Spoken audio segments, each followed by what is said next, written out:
வெள்ளி பாரதம் தொடர் சொற்பொழிவு நிகழ்த்துபவர் வெள்ளி பாரத கேசரி காஞ்சி காமகோடி பீட ஆசான வித்வான் ஸ்ரீ திருச்சி கல்யாணராமன் அவர்கள். ராம ஹரே ராம ராம ராம ஹரே ஹரே ஹரே கிருஷ்ண கிருஷ்ண கிருஷ்ண ஹரே ஹரே ஹரே ராம ராம ராம ஹரே ஹரே ஹரே கிருஷ்ண கிருஷ்ண கிருஷ்ண ஹரே ஹரே ஹரே ராம ராம ராம ஹரே ஹரே ஹரே கிருஷ்ண கிருஷ்ண ஹரே ஹரே ம பார்வதி பஜயே जानकी कांत स्मरणे सदा सर्वत्र गोविंद नाम संकीर्तनम. जय गजेंद्र वरदुनि की अक्लाद वरदुनि की लिबुतूरार मगराज की जय वीर धीर सूर आंजनेय स्वामी की. பெரும்பு கொண்ட பெரியோர்களே, தாய்மார்களே, பக்த கோடிகளே, இல்லாமல்ல திருவரங்கத்தன் கிருபையினால் நாம் பாரதி யுவகேந்திரா சார்பில் இந்த 5வது வேதத்தை அனுபவிச்சுன்னு கீதையை பார்க்கலாம். பகவானே குருவாக இருந்து சொல்கிறான். சுதேவ சுத்தம் தேவம் கம்ச சாணூரமர்தனம் தேவகி பரமானந்தம் கிருஷ்ணம் வந்தே ஜெகத்குரு. ஜெகத்குரு அகில லோக குருன்னு அவன்தான். புரியுது? நீங்கள் உடனே சர்ச்சை பண்ணுவேன், ஜெகத்குருன்னு பீடாதிபதிலாம் போட்டுக்கிறாள் என்று. போட்டுக்கிறா, யார் போட்டுட்டாலும் இன்னொருத்தர் ஏற்றுக்கணுமே. நீங்கள் நான் சொல்கிற கருத்தை புரிஞ்சுக்கணும். நான் ஏற்றுக்கிறேன். இப்போ ஜெகத்குரு காஞ்சி காமகோடி பீடம்னு போட்டுக்கிறா, சிங்கேரி பீடம்னு போட்டுக்கிறா. வைஷ்ணவன் ஏற்றுக்கணுமே, சைவன் ஏற்றுக்கணுமே. ஆனால் ஜெகத்குருன்னு கிருஷ்ணனை ஏற்றுக்கிறா, இது எதுக்குறாள் இல்லையோ. நீங்கள் புரிஞ்சுக்கணும் நான் சொல்கிற கான்செப்டை. நீ ஒன்றே நான் பரமாச்சாரியரை திட்டுறேன்னு சொல்லிடக்கூடாது, மக்கு மாதிரி கதை கேட்கக்கூடாது. அது சொல்லணுமோ இல்லையோ. அவரை வையலை, அவள் அத்வைத குரு. புரியுது அவங்களுக்கு? வைஷ்ணவா விசிஷ்டா அத்வைத குரு, அத்வ மதத்தை சேர்ந்தவா துவைத குரு. எல்லாரும் ஒத்துக்கிறது கிருஷ்ணனை. அதனால கிருஷ்ணன் தான் ஜெகத்குரு. இதில் வேடிக்கை கடவுள் இல்லை சொல்கிறவனு கிருஷ்ணனை ஒத்துக்கிறான். அது புரிஞ்சுக்கணும். கீதை புனித நூலான்னு கீதையை பற்றி தானே பேசுகிறான். இப்போ கீதை இருக்கோ இல்லையோ, கிருஷ்ணனை எல்லாரும் ஏற்றுக்கிறான். அதனால தான் அவன் ஜெகத்குரு.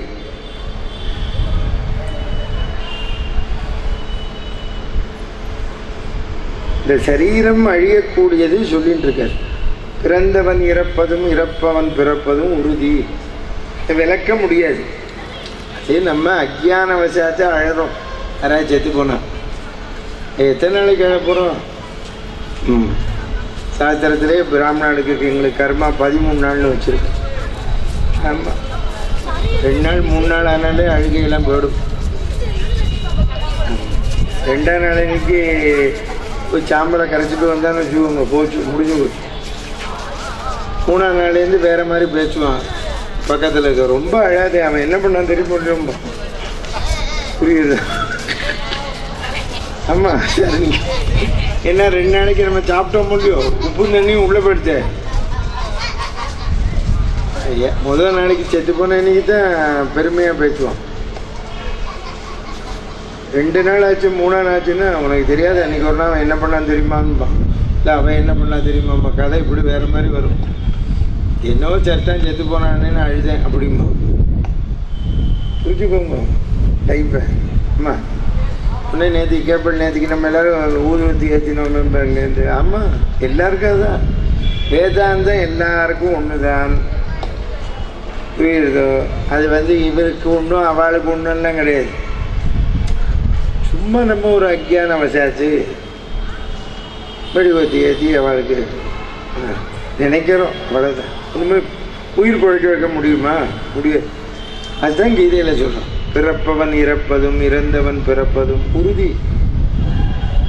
அது ஒவ்வொருத்தருக்கு இப்படி இப்படி உயிரை விடணும்னு நியமிச்சிருக்கான்.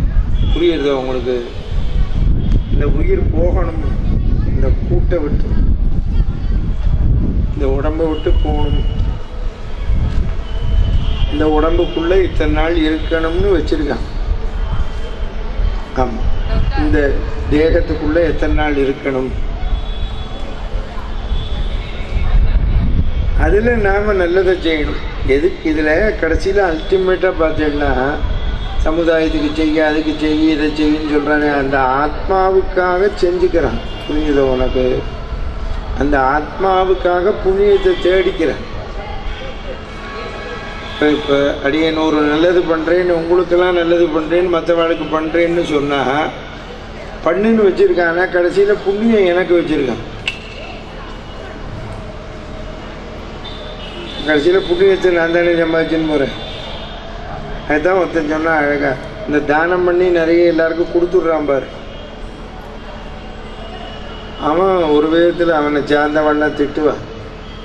என்ன அப்படி? நான் எல்லாத்தையும் கொடுத்துட்டானோடு, எல்லாத்தையும் கொடுத்துட்டான், பிள்ளை பொண்ணுக்கு சொத்து வைக்கலை, புண்ணியத்தையும் எடுத்துன்னு போயிட்டான்.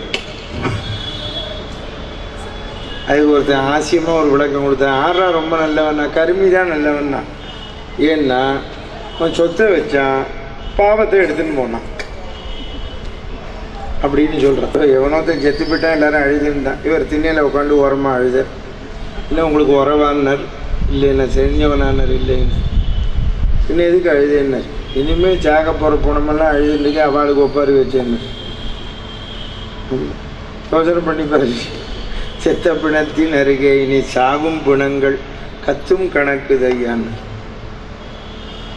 இப்போ நீங்கள் ஒன்று நினச்சி பார்த்தீங்கன்னா, நம்ம அழகு அது ஏதோ கண்ணீர் வருது. அப்போ அதுக்கு என்ன காரணம்னு தெரிஞ்சுக்கோ. அதுவும் அந்த ஆத்மா என்ன பண்ணும், ஒரு முழத்துக்கு மேலே நிற்கிறது வந்து உயிரை எடுத்த உடனே அந்த ஆத்மாவோட பழகினதுனால அழகும்.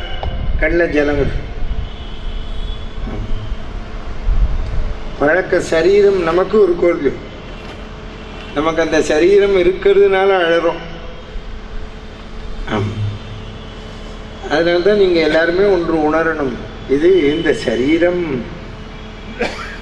அப்போ இந்த இதில் எதுக்கு நம்ம இவ்வளவு பிரேமையை வைக்கிறோம்? வைக்கிறதுக்கு என்ன காரணம்? பகவான் கீதையில் தான் சொல்கிறான், இன்பம் வரும்போது சந்தோஷப்படுறோம், துன்பம் வந்தால் வருத்தப்படுறோம். இதுக்கு காரணம் என்ன? சுதர்மத்தை விட்டுடுறோம். நமக்குன்னு ஒரு தர்மம் வச்சுருக்கா, அந்த தர்மத்தை கடைபிடிச்சோம்னா அழமாட்டோம். ஆமாம், யாராக இருந்தாலும் சரி சுதர்மம். பகவான் வந்து ராமனை வந்து அழுதான், அப்படிங்க கிருஷ்ணனா வந்தானா நமக்காக நடிக்கிறான். ஏற்கனவே சொல்லியிருக்கேன் ராமாயணத்தில், இங்கேயும் சொல்லியிருக்கேன். இன்பம் வரும்போது எப்போ சந்தோஷப்பட்டோமோ துன்பம் வந்தால் வருத்தப்படுவோம்.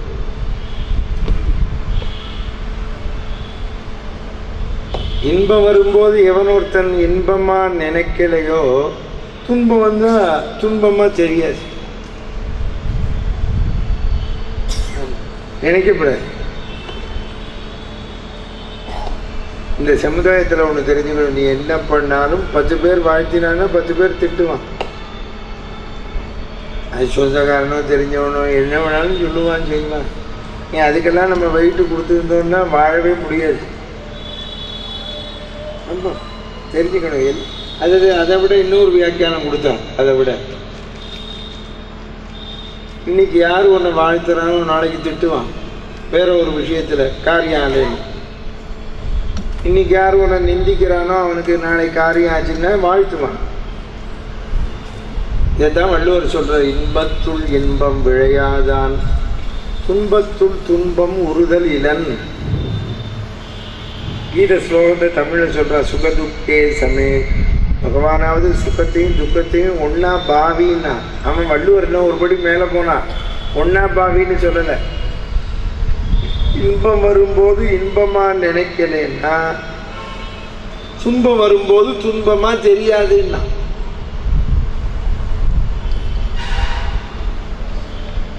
அப்ப நம்ம இன்பம் வரும்போது எப்ப இன்பமா நினைச்சுட்டோமோ துன்பம் வந்தா துன்பத்தை அனுபவிச்சுதான் ஆகணும்.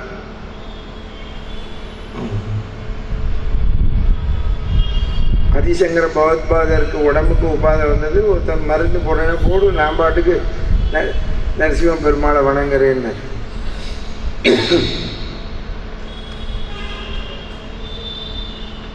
நேற்றுக்கு சொன்னேன், இந்த சரீரம் பிரேதம்னு சொல்கிறோம். உயிர் போயாச்சுன்னா அப்போ இருக்கிற போது பிரேதத்தை தான் நாம சுமந்து இருக்கோம். இந்த இத்தினோண்டு ஜீவன் சுமக்கக்கூடிய இவ்வளவு பெரிய தேகத்தை சுமக்கிறதுக்கு 4 பேர் வேண்டிருக்கு. பாத்தியா? அப்ப நம்மளை நாம்னு சொல்ற ஜீவன் உள்ள சுமந்துன்னு இருக்கு இந்த சரீரத்தை. இந்த சரீரத்தை சுமக்கிறது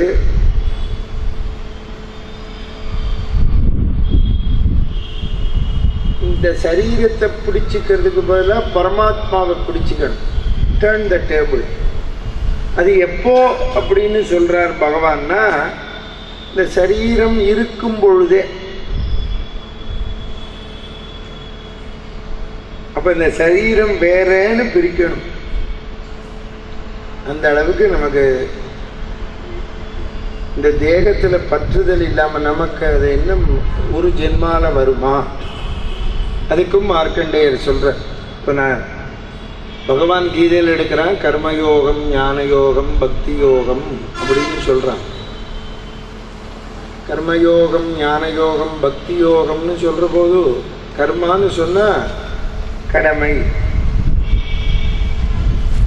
நாம எல்லாமே கடமையாக செய்கிற பட்சத்துல இன்ப துன்பம் தெரியாது. டியூட்டி. நான் இதில் உன்னை கல்யாணம் பண்ணிக்காதே சொல்லலை, இல்லை சன்னியாசியாக தான் போகணும்னு சொல்லலை. கடமையை செய் என்கிற பட்சத்தில் நீ எந்த ஆசிரமத்தில் இருக்கிறாயோ அந்த அந்த ஆசிரமத்தை கடமையாக செய்கின்ற பட்சத்தில் அந்த ஆசிரமத்தை ஒழுங்காக செய் அப்படிங்கிறான். புரியுதோ? அதைத்தான் அதை நாம் செய்யாததுனால தான் நமக்கு சிரமம் வருது. டியூட்டி. பின்னால் சொல்ல போகிறேன் அடுத்த பாட்டு. அதுதான் முதல்ல இந்த பாட்டுக்கு பார்ப்போம்.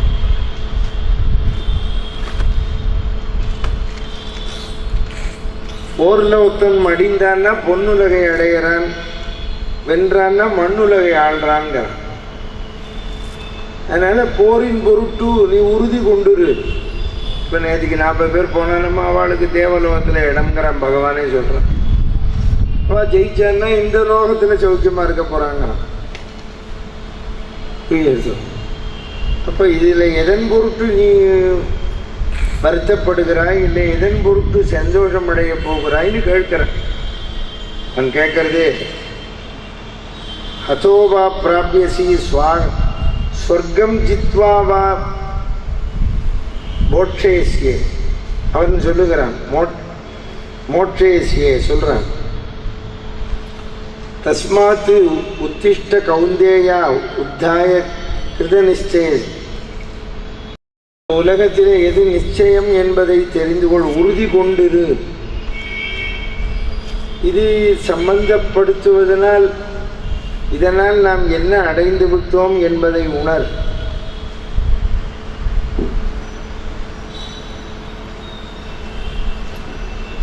எது நிச்சயம் என்பதை பார்.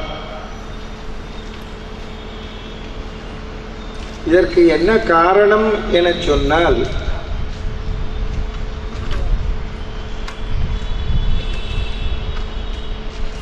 சுகம் துக்கம்.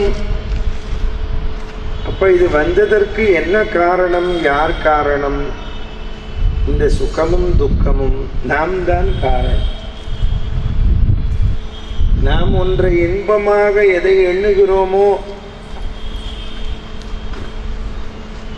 அதில் பகவான் என்ன சொல்கிறான், சாப்பிட்றியா இதை சாப்பிடு, இது இது எனக்கு பிடிக்கும் அப்படின்னு ருச்சித்து சாப்பிடுகிறோம்.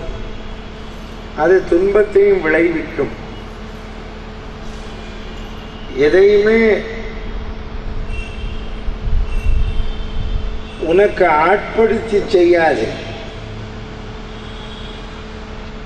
இப்போ நமக்கு எது ஒன்று ஒரு முறை இன்பமாக இருந்ததோ துன்பமாக மாறுறதுன்னு சொல்றேன்.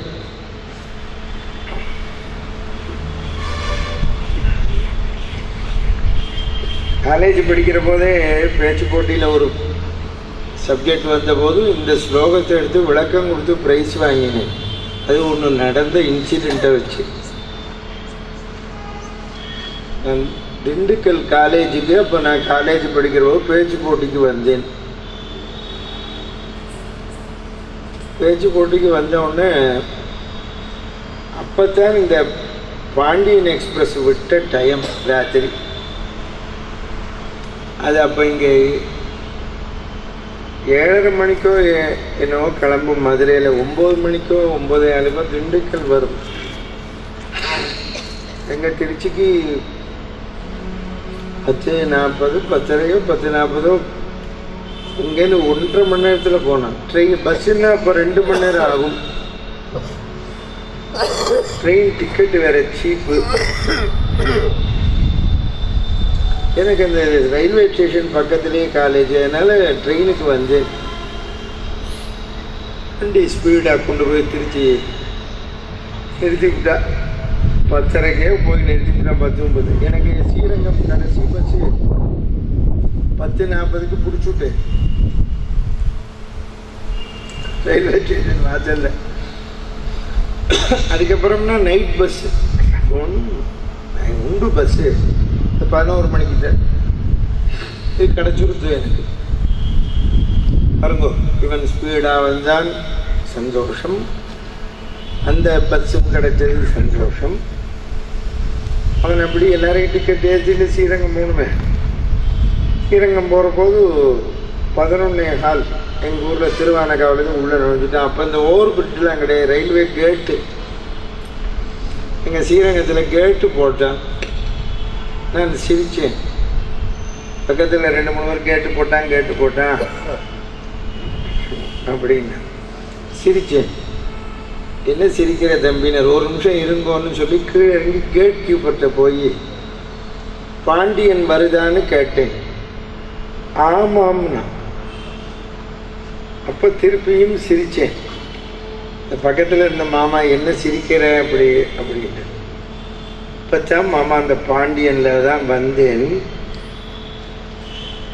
பாருங்க, அந்த பாண்டியன் நான் திண்டுக்கல்ல ஏறி ஜங்ஷன் வர வரைக்கும் எனக்கு அது இன்பமாக இருந்த பாண்டியன் இப்போ பார்த்தேடா துன்பமாக போயிடுச்சு அப்படின்னு அவர் ஒரு ஐயங்கார் சிரிச்சார்.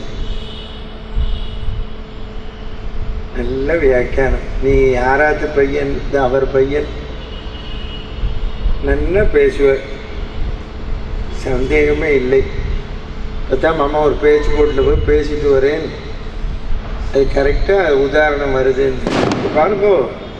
திண்டுக்கல்லேருந்து எனக்கு 1.5 மணி நேரம் இன்பமாக இருந்த பாண்டியன் எக்ஸ்பிரஸ் 15 நிமிஷத்தில் எனக்கு துன்பமாக போயிடுத்து. பார்த்தீங்களா, இதில் வேறு அவன் மேலே தப்பே இல்லை. அவன் தண்டவாளத்தில் தான் போகிறான், நான் தான் குறுக்க போனேன்.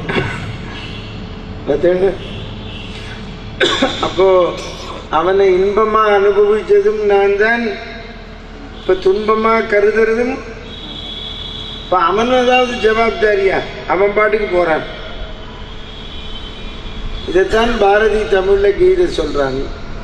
இன்பம் இன்பம் இன்பம் இன்பத்திற்கோர் எல்லை உண்டாயின் துன்பம் துன்பம் துன்பம். இப்போ அந்த துன்பம் நாம் ஏற்படுத்தி கொண்டோமா, நமக்கு வந்ததா? நீ என்ன வேணாலும் ஆராய்ச்சி பண்ணிக்கோ.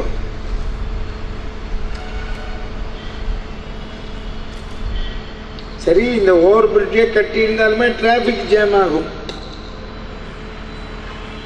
வச்சுக்கோ. அப்ப நமக்கு முன்னால போற காரு துன்பமா இருக்கேன். யோசனை பண்ணி பாரு நீ. அப்போ இதுக்குதான் வில்லிபுத்தூரார் ரொம்ப அருமையா சொன்னார் தமிழ்ல கீத ஸ்லோகம். ஒரு மரத்துல 2 கிளி உட்காண்டிருக்கு. அதுல ஒரு கிளி மாம்பழத்தை சாப்பிட்றது. மாம்பழத்தை சாப்பிட்டு இருக்கிற போது எங்கேதோ கல் விழறது இந்த கிளி மேல. அது கத்துறது. இப்போ அந்த பக்கத்துல இருந்த கிளி இன்னொரு கிளி இருக்கு. அது மாம்பழமும் சாப்பிடல, கல்லடியும் படலை. இதைத்தான் சொல்ற அந்த சரீரம்ங்கிற மரத்துல ஜீவாத்மாங்கிற கிளி இன்பம்ங்கிற பழத்தை சாப்பிட்றது, துன்பம்ங்கிற கல்லு படுறது. பக்கத்துல 2த்துக்கும் சாட்சியா பரமாத்மாங்கிற கிளி உட்காந்துருக்கான்னு இருக்கு. புரிஞ்சுதா உங்களுக்கு? ஆமா. அப்ப யார் என்ன செய்ய முடியும்? அடியனுக்கு ஒரு இன்பம் வருது, துன்பம் வருதுன்னால் நான் என்ன செய்ய முடியும்? யாராவது அதை அனுபவிக்க முடியுமா? பக்கத்தில் இருக்கிறவா? நேற்றுக்கே சொன்னேன், தாயே தந்தை என்றும் சாரமே கிளை மக்கள் என்றும் நோயே பட்டொழிந்தேன். உனக்கு கடைசியில் வியாதி நீ சிரமப்படுற போது நான் உன் வியாதியை வாங்கிக்கிறேன்னு ஒருத்தரும் சொல்ல மாட்டா. கடைசியில் என்ன சொல்ல போகிறா? பொண்டாட்டியோ பையனோ பொண்ணோ ரொம்ப சிரமப்படுறதுக்கு சீக்கிரம் போயிட்டா தேவலாம். இவன் இந்த பொண்டாட்டி தான் ஆஃபீஸ்லேருந்து எப்போ வருவேன்னு காத்துருந்தான். நம்பாதே யாரையும். இந்த பையன்தான் என்ன சொல்லுவான் கடைசியில்? டாக்டரை கேட்டேன், அவருக்கு நாங்கள் செயற்கையாக வச்சுருக்கோம் சுவாசம், அது எடுத்து விட்டேன்னா போட்டு வருது, என்ன சொல்கிறேன்னு. பையன் பார்த்தா செலவாங்கிட்டு எடுத்து விட்டுருவோம். இன்னும் பர்சிலேருந்து எடுக்கணும், இல்லை அதை எடுக்கணும். அவர் நிம்மதியாக சாங்கட்டுங்கிறான்.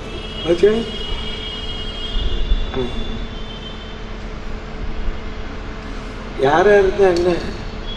பெரிய பணக்காரன் வீட்டில் அவ வெளியில் தெரியாது, அவளுக்குள்ளே தெரியும். பரதேசி வீட்டில் பக்கத்து வீட்டுக்கு தெரியும். இதான வித்தியாசம். பணக்காரன் வீட்டில் பதவியில் இருக்கிற வீட்டுக்கு போனால் அப்புறம் விசாரணை கமிஷன் வைப்பான். நம்மாத்துக்கு வைக்க மாட்டான். புரியுது? நம்மாத்துக்கு ஒரே விசாரணை தான் முடிச்சிருவான். புரிஞ்சுது உனக்கு? ஆமாம்.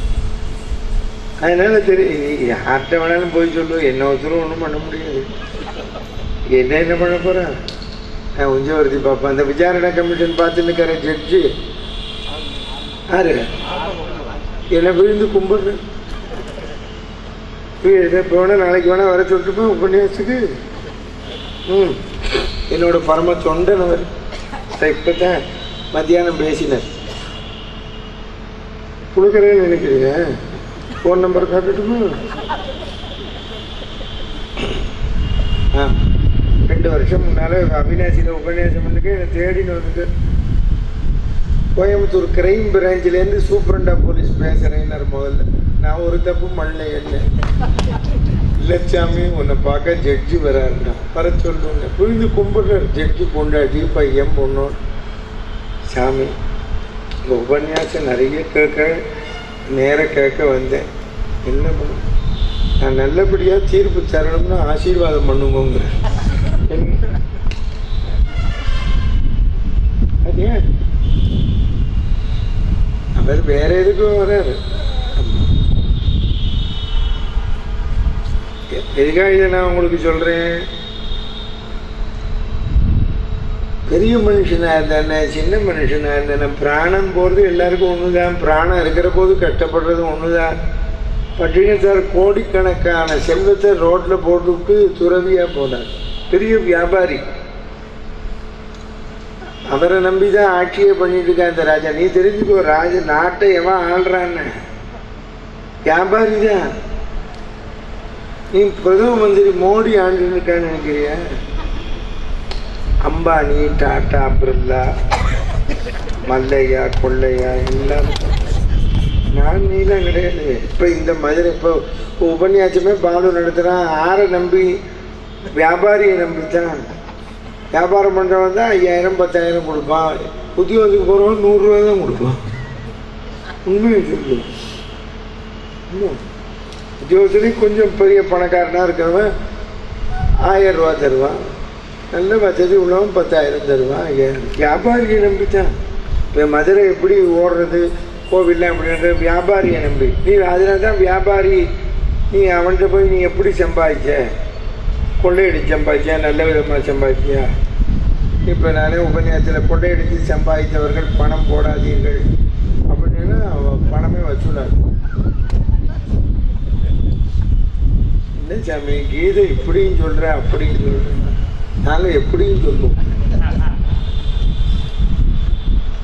ஆமாம், நீ அவன்கிட்ட போய் ஆராய்ச்சி பண்ணேன்னு வச்சுக்கோ,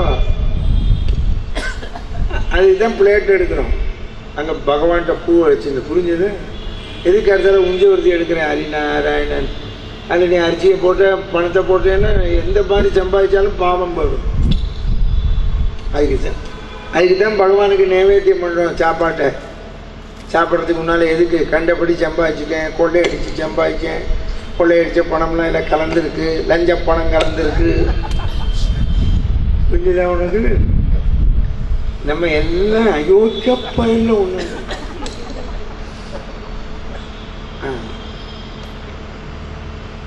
கலவு கல்மஷ சித்தானாம் பாபத்ரவியோபஜீவினாம் பாபத்ரவியம். இதுல நம்ம ஏதோ 1-2 பேர் மகானா வாழலாம். சன்னியாசியா இருப்பான், தொடமாட்டான், பரமாச்சாரியா இருந்தார். ஆமா, அவர் இருந்தார். அவர் ஒருத்தர் தானே இருந்தார். அவருக்கு அப்புறம் வந்து மடாதிபதி இல்லாமல் இல்லையே, இருக்க முடியாது.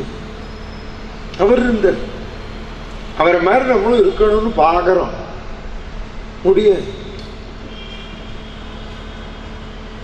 பரமாச்சாரியார் வடக்க இருந்தபோது எங்கள் அப்பா போனார் ஒரு திருப்பணி சமாச்சாரமாக அவரை பார்க்கறதுக்கு. அப்போ 3 பேரும் உட்காந்துருக்கா. நாங்கள் தான் பரம்பரையாக பழக்கமே. எங்கள் அப்பா போய் பக்கத்தில் உட்காந்து நமஸ்காரம் பண்ணி உட்காந்தார். எங்கள் அப்பாட்ட பேசி, என்ன கைலாசம் எங்கே வந்த அப்படின்னு. திருப்பணி பண்ணுறேன், உங்களை பார்த்துட்டு போகலான்னு வந்தேன். ஓ உட்காந்துக்கோ அப்படி. இப்போ வடக்கேந்து ஒரு பெரிய பணக்காரன் குடும்பத்தோடு வந்து அவரை நமஸ்காரம் பண்ணி 25 லட்சம் வச்சான். 77லயோ நோட்டு.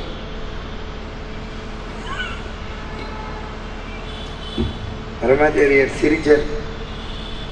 பக்கத்தில் இருக்கிற ஸ்ரீகாரியத்துக்கிட்ட அதை எடுத்து வச்சுட்டு ரசீது போட்டுக்கூட அவருக்குன்னு, மடத்து ரசீது. அந்த வந்த பணக்காரன் ரசீது வேண்டாம்னா, ஓ அந்த மாதிரி பணமா அப்படின்னு உடனே அவர் சொன்னார், இதுக்கு எத்தனை ரூபாய்க்கு ரசீது போட முடியுமோ எடுத்து வைனர். உடனே 25,000 எடுத்து வச்சான். 25 லட்சம் எங்க இருக்கு, 25,000 எங்க இருக்கு? இவ்வளவுக்கு தான் ரசீது, பாக்கி நீ எடுத்துக்கோங்க. ரசீது போட்டுக்கொண்டார். எங்கள் அப்பா திரும்பி பார்த்தேன், பார்த்துக்கோ நீ திருப்பணி பண்ணுறேங்கிற ஜாகிரதையாயிரு அப்படின்னு. அம்மா எனக்கு எங்கள் அப்பா சொல்லி கொடுத்தார், நீ உபன்யாசத்துக்கு வந்துட்டு யாரையும் தேடிக்கிட்டு போய் பணம் வாங்காதே, பிளேட்டில் வர்றது வாங்கு. உனக்கு ஜோசியத்தில் கொடுத்தா தனியாக எடுத்து வச்சுரு, பஜனை மடத்து கொடுத்தா எடுத்து வச்சுரு. 1 ரூபா அந்த ஜோசியத்தில் வர பணத்தில் காப்பி குடிச்சுடாதேன்னு ஜோசியம் கற்று தரும்போதே. இன்னி பரியந்தமும்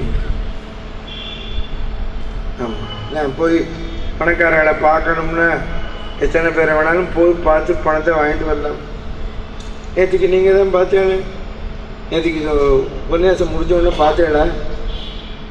யாரு பார்க்கல கூட இருக்க, பாதி பேர் பார்க்கலையா? வக்கீல் செக்கு போட்டு எழுதி கொடுத்தாரு, இங்கே வந்து கொடுத்தாரு. பார்த்தேன்னா நான் வந்து இங்கே 20 நாள் ஆறு. அவர் புதூரில் இருக்கார். ஒரு நிமிஷம் இவரை கார் எடுத்துக்குவேன், நான் அவர் வீட்டுக்கு போனேன்னு வச்சுக்கோங்க, வாங்கிட்டு வரல முடியும், போகமாட்டேன். இந்த ஒரு வருஷம் ராமாயணம் சொன்னேன், யார் வீட்டையா தேடிக்கிட்டு போனேன்னு கேளு. எல்லாரும் இங்கே கொண்டு வந்து கொடுத்தா அதை தான் செலவழிச்சு. ஆமாம், திருநெல்வேலியும் சொன்னேன் ஒரு வருஷம். இன்னி பரியந்தமும் எத்தனை லட்சாதிபதி உபன்யாசத்துக்கு வராங்க. வீடு தேடி போனதே இல்லைங்க. வீடு தேடி போயிடாதே, அவன் உபன்யாசத்துக்கு வரான்னு நம்பி போயிடக்கூடாதுன்னு. ஆமாம், போனேன்னா போச்சு. நாங்கள் வரதை பார்த்துக்கிட்டே உள்ளுக்குள்ளே பொண்டாட்டிகிட்ட சொல்லி பாம்பே போயிருக்கேன்னு சொல்லுவோம். அப்படி நான் அவரை பார்த்துட்டேன்னா நீங்கள் சொல்லுங்க, பஜனை மடத்துக்கு தரேன். இல்லை, எங்கள் அண்ணா தான் நிர்வாகம், அவரை கேட்டுட்டு தரேன். நானே நேரம் வந்து தரேன் சேதுபதி ஸ்கூலில் அப்படின்னா இல்லைன்னு அர்த்தம். புரிஞ்சது அவனுக்கு? யாரையும் தேடி போகக்கூடாது வச்சுக்கோ. கூறி விற்காதே, தேடி செல்லாதே. வச்சனம் தெரியுமா? இந்த வச்சனம் தெரியுமோ? தெரியாது. கூறி விற்காதே. தெருவில் வந்து காய்கறி விற்றான்னு வச்சுக்கோங்க, நீ அவன் கிலோ 40 ரூபா 50 ரூபான்னா நீ 50 ரூபான்னா 40 ரூபாய்க்கு குடும்ப. நீ தேடிக்கிட்டு போனேன்னா அவன் சொல்றது தான் வாங்கணும். புரிஞ்சது? நம்ம தேடிக்கிட்டு போகிறோம் கடைக்குன்னா போர்டு வச்சுருவோம். ஆமாம், பெரிய பெரிய கடையில் காய் விற்கிறான் பாரு, நீ பேசவே முடியாது. சந்தையில் பேசலாம், அங்கே பேச முடியாது. எல்லாத்தையும் எடுத்து இப்படி வச்சோன்னு இப்படி தட்டுவோம். 250 ரூபா கருவேப்பிலை அங்கே கணக்கு எடுத்துக்கணும். என்ன அது அவன் இடம்? புரிஞ்சுதா அவனுக்கு? தெரிஞ்சுக்கோ. கீதையில படி எப்படி வாழணும்னு தெரிஞ்சுக்குவேன். அந்த பட்டினத்தார் சொத்தெல்லாம் தூக்கி போட்டு பால் மண்டபத்தில் வந்து உட்காந்துருக்கார் கோவனாண்டியா. அந்த ராஜா தேடின்னு வந்துட்டான் இவரை.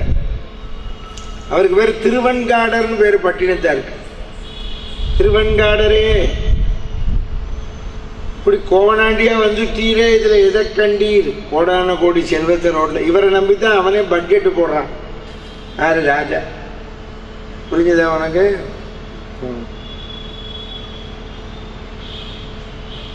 ஏன் சார், நான் என்னையும் தப்பு பண்ணா போலீஸ்காரன் உடனே எஃப்ஐஆர் போடுறான், கூட்டின்னு போகிறான்ல. சட்டம் உனக்கு எனக்கும் இருக்குது. ஏன் அந்த கொள்ளையடிச்சவனை ஃபாரின்லேருந்து தூக்கின்னு வர முடியல? முடியாது. புரியுறதோ? அவன் பணம் எல்லார் வீட்லேயும் இருக்கு. தைரியம் முன்னாள் இந்நாள் எல்லார் வீட்லேயும் இருக்கு. தைரியமாக சொல்கிறேன், என்ன ஒருத்தரும் ஒன்றும் பண்ண முடியாது. நீ என்ன பண்ண போற? ஒருத்தரும் ஒன்றும் பண்ண முடியாது. இப்படி சேரை போட்டு மோடியே உட்காண்டாலும் இதைத்தான் பேசுவேன். அதை என்ன பண்ண போகிற? ராம் ராம்னு சேமிப்பேன். நான் ஏதாவது எதிர்பார்த்தா தானே? பத்மஸ்ரீ பத்மபூஷன் எதிர்பார்த்தா தான் மாண்புமிகு மோடி அவர்களே அப்படின்னு, இல்லை மாண்புமிகு எச் ராஜா அவர்களே, இல்லைன்னா தமிழ்ச்சியா சமஸ்கிருதேச்ச ஏதோ ஒரு பீடம் இருக்கு, நான் கூப்பிடணும். அதெல்லாம் எனக்கு தேவையில்லையே. பத்மஸ்ரீ பத்மபூஷனுக்கு ஆச்சப்பட்டா தானே இந்த டேப் ஆகிட்டு இருக்கு. எனக்கு கவலை இல்லை. தைரியமாக சொல்லுவேன். என்ன பண்ண போகிறேன்? ஃபோன்லேயே பேசுவேன் தைரியமாக, பயப்பட மாட்டேன். என்ன நான் எதிர்பார்க்கலையே, எதிர்பார்த்தானே பயப்படணும். இதைத்தான் கீதையில சொல்றான், எதிர்பார்க்காதே. பட்டினத்தாரை தேடி வந்துட்டான். திருவன்காடரே, கோடான கோடி செல்வம் வச்சிருந்தீர், இதெல்லாம் தூக்கி எறிஞ்சிட்டு இப்படி வந்துட்டீரே, எதை கண்டீர் அப்படின்னா, நான் கோடீஸ்வரன், வைரம் வைடூரியம் தங்கமெல்லாம் சம்பாதிச்சு கொண்டு வந்தேன், உன் அரண்மனைக்கு வந்தேன். நீ என்ன நம்பித்தான் இருந்த, ஆனால் நீ சிம்மாசனத்தில் உட்காந்துருப்ப, நான் நின்றுருப்பேன். நான் இப்போ எல்லாத்தையும் தூக்கி போட்டேன், நான் உட்காண்டிருக்கேன், நீ நின்றுருக்கு. இதைத்தான் கண்டேன். புரிஞ்சுதா? எது பேதப்படுத்துறதுன்னு தெரிஞ்சுக்கோ. உங்களுக்கெல்லாம் சொல்கிறேன், பொண்டாட்டி சமைச்ச உடனே கூப்பிட்டாளா, ஓ உட்காந்து சாப்பிடு, சமையல் ஆயிடுத்தான்னு கேட்காதே. அம்மா அவள் என்ன சொல்லுவா, இப்போ தான் சாம்பார் கொதிக்குது, காய் நறுக்கணும், நீங்கள் நறுக்கி தரலான்னு கேட்பா. நீ காய் நறுக்கி கொடுக்குறவனா இருந்தால் கேளு, இல்லை புஸ்தகத்தை வச்சுன்னு திண்ணையில படி. சாப்பிடவா, மணி அடித்தாச்சுன்னா வா. எங்கள் வீட்லேயே தான் பூஜைக்கு மணி அடிக்கிறா, அங்கே வேறு விதமாக மணி அடிக்கிறான். ஜெயிலில் எங்கேயும் மணி அடித்தாதான் சோறு. புரிஞ்சது? அம்மா எங்கள் தாத்தா அப்படி தான் இருந்தார். அம்மாவோட அப்பா மானாமர் திண்ணையில் தான் இருக்கும். பாட்டி சாப்பிட வாங்கோம்பர், ஓ உட்காருவார், இலை போடுவார், என்ன போட்டாலும் சாப்பிடுவார். உப்பு இல்லை உரப்பு இல்லை ஒன்றும் சொல்ல மாட்டேன், என்ன போட்டாலும் சாப்பிடுவார். கையெழும்புவார், போய் உட்காந்துப்பார். அவனுக்கு ஒத்துட்டையும் ஈஷின்ட்டுலாம் பேச மாட்டார். நான் போய் நிற்பேன், சௌக்கியமா? சௌக்கியம். உங்கள் அம்மா சௌக்கியமா? பாஸ் எல்லாரும் சௌக்கியமா? உள்ள பாட்டி இருக்கா போம்பர். நான் ஒரு நாளைக்கு சும்மா இல்லாமல் என்ன தெரியறதான்னு கேட்டேன். என்ன தெரியும், நீ என் மூத்த பொண்ணோட பையன், உள்ளே போ அப்படிங்க. ஜோலி முடிஞ்சு போச்சு. அப்படிதான் இருக்கணும். வாழ்க்கையை தெரிஞ்சுக்கோ. இல்லறத்தில் இருக்க அம்மா, நான் அப்படிதான் இருக்கேன், முதியோரத்தில் இருக்கேன், வந்து பார். போவேன், ராத்திரி ஒரு செஞ்சாமல் ஒரு தான் சாப்பிடுவேன், துண்டை விரித்து தூங்குவேன், கார்த்தால எழுந்திருப்பேன், ஜபம் பண்ணுவேன், இஞ்சி எடுப்பேன், சமையல் பண்ணுற அம்மா 9 வரைக்கு சமையல் ரெடி, நேவேத்தியம் பண்ணுவேன், சாப்பிடுவேன், தூங்குவேன், நியூஸ் பார்ப்பேன், கிரிக்கெட் விளையாடலாம் கிரிக்கெட்டு பார்ப்பேன், புஸ்தகம் படிப்பேன், யாராவது ஜோசியம் பார்க்க வரேன்னா வாம்பேன், சொல்லுவேன். ஃபோனில் ஜோசியம் கேட்பா, எத்தனை ரூபா தரணும் ஜாமி, நீ எந்த தேவைனாலும் கொடு போடு. அவ்வளோதான். உனக்கு இங்கே வந்து உபன்யாசம் பண்ணுவேன் 8:30 மணி வரைக்கும். கிளம்பி வியாபாரம் இருக்கார், கூட்டின்னு போவேன், கொண்டு விட்டு. ஞாயிற்றுக்கிழமை ராத்திரி கன்னியாகுமரி எக்ஸ்பிரஸில் கிளம்பிடுவோம். 28ஆம் தேதியிலேருந்து கேகே நகரில் உபன்யாசம், கற்பக விநாயகர் கோவில். ஒரு வாரம் சுந்தர காண்டம் சொல்கிறேன், வந்து கேடு. 7.5 சனி அஷ்டம சனி பிடிச்சவன்லாம் வா, இனிமேல் பிடிக்க போகிறவன்லாம் வா, பிடிச்சி விட்டவன்லாம் வா, இல்லை சனியனும் வா. சுந்தர காண்டம் கேடு. நல்ல கோயில், பெருமாள் சூப்பராக இருக்க. திருப்பதியே போக வேண்டாம், நல்லா வச்சுருக்காங்க. பெருமாள் அப்படி ஜில்லு ஜில்லு நிற்கிற கேகே நகர் கற்பக விநாயகர் கோயில் பார்த்துருக்கீங்களா? நல்ல சூப்பராக இருக்கு. ஆமாம், நான் ஆரண்ய காண்டம் கிருஷ்கிந்தா காண்டம் வரைக்கும் சொல்லியாச்சு. இப்போ சுந்தர காண்டம் அடுத்த மாதம் கடைசியில் வந்து யுத்த காண்டம் சொல்லி பட்டாபிஷேகம் பண்ண போகிறேன். இங்கே தான் தங்கிப்பேன். அவர் பழனிசாமி சார் காரில் கூட்டின்னு போய் கொண்டு விடுறேங்கிறார். எங்களுக்கு பழனி தான் குலதெய்வம், அது பழனிசாமியும் விட்டு அவ்வளோதான். வாழணும், இப்படித்தான் வாழணும். கையில் பணம்லாம் வச்சுக்கவே மாட்டேன். கொண்டாட்டிகிட்ட கொடுத்துருது, மகளே உன் சமத்து. பஜனை பணம் தனியாக வச்சுப்பேன். பணச்சனோட வீடு கட்டி வாடகைக்கு விட்டுருக்கேன், வருஷத்துக்கு 50,000 வரும். அங்கே எங்கள் அண்ணன் பிள்ளை தான் வாங்கி வச்சுப்பான், நீ வச்சுக்கோ, நவம்பரில் வரும்போது கொடுத்துருன்ட்டு அவன் கொடுத்துருவான். 4,000 ரூபா வாடகை, 12 மாதத்துக்கு 48,000. அவன் 2,000 ரூபா சேர்த்து 50,000 தரும் கொடு. இப்போ நீ இப்போ அனுப்பிச்சுடாது, மாதம் மாதம் அனுப்பிச்சேன்னா செலவாயிடும், வச்சிருந்து கொடு. கையில் ஒன்று. அதுதான் பகவான் சொல்கிறான், உனக்கும் சொல்கிறேன். நீ உத்தியோகத்துக்கு போனையா, வியாபாரத்துக்கு போனையா, எதுக்கும் கவலைப்பட்டுக்காதே. கவலைப்பட்டா போச்சு.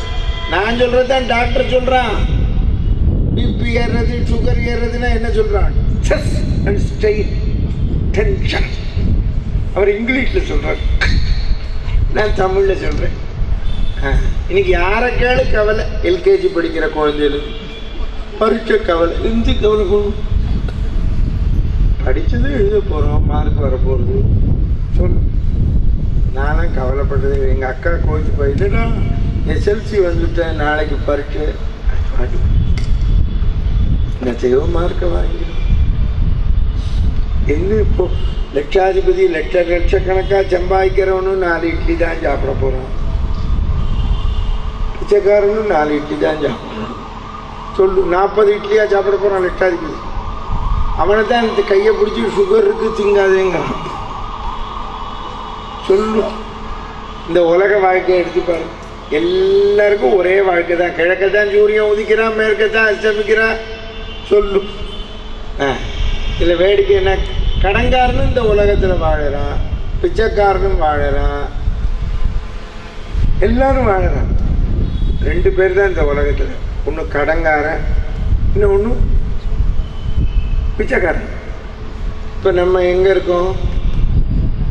சொல்லு, இன்னும் ஒருத்தரும் சொல்ல மாட்டேங்கிறா. நம்ம எல்லாம் கடன்காரன். அம்மா புரியுதா உனக்கு? வீடு லோன் போட்டு கட்டியிருக்கோம், அப்படித்தாங்க சிரிக்கிற. ஆமாங்க, பொண்ணுக்கு கல்யாணம் லோன் போட்டு பண்ணியிருக்கோம், பையனை காலேஜுக்கு லோனு, எல்லாம் லோன். கடங்காரன் மட்டும் இல்லை, நம்ம பிச்சைக்காரன். நம்ம எங்கே பிச்சைக்காரன்? மாமனாட்ட போய் பிச்சை எடுத்தோம், உன் பொண்ணை கொடுக்கும். கன்னிக்கா தானம் பண்ணார் இல்லையோ மாமனார், அவர் தானம் பண்ணார். நம்ம தானம் வாங்கினோம்னா நம்ம யாரு? ஆம்பளையா பிறந்தவன் பூர பிச்சைக்காரப்ப. இல்லை இப்பெல்லாம் கைதட்ட, நீங்களாம் கைதட்ட. பிச்சை எடுத்தவன் கைதட்டணுமா இல்லையா? நானும் பிச்சை தான் எடுத்தேன். மாமனார் கொடுத்தாரு, பொண்ணை கொடுக்குறோம், இப்படி கை மேலே இருக்கு நமக்கு. இப்போ நம்ம யாரு? பக்கா பிச்சைக்காரன். பொண்ணை பெற்றவன்லாம் தான் பணக்காரன், பையனை பெற்றவன். நான் அப்புறம் இப்போ நான் பொண்ணு தான் பேசுறேன், கொடுத்தேன். நான் இப்போ பணக்காரன்.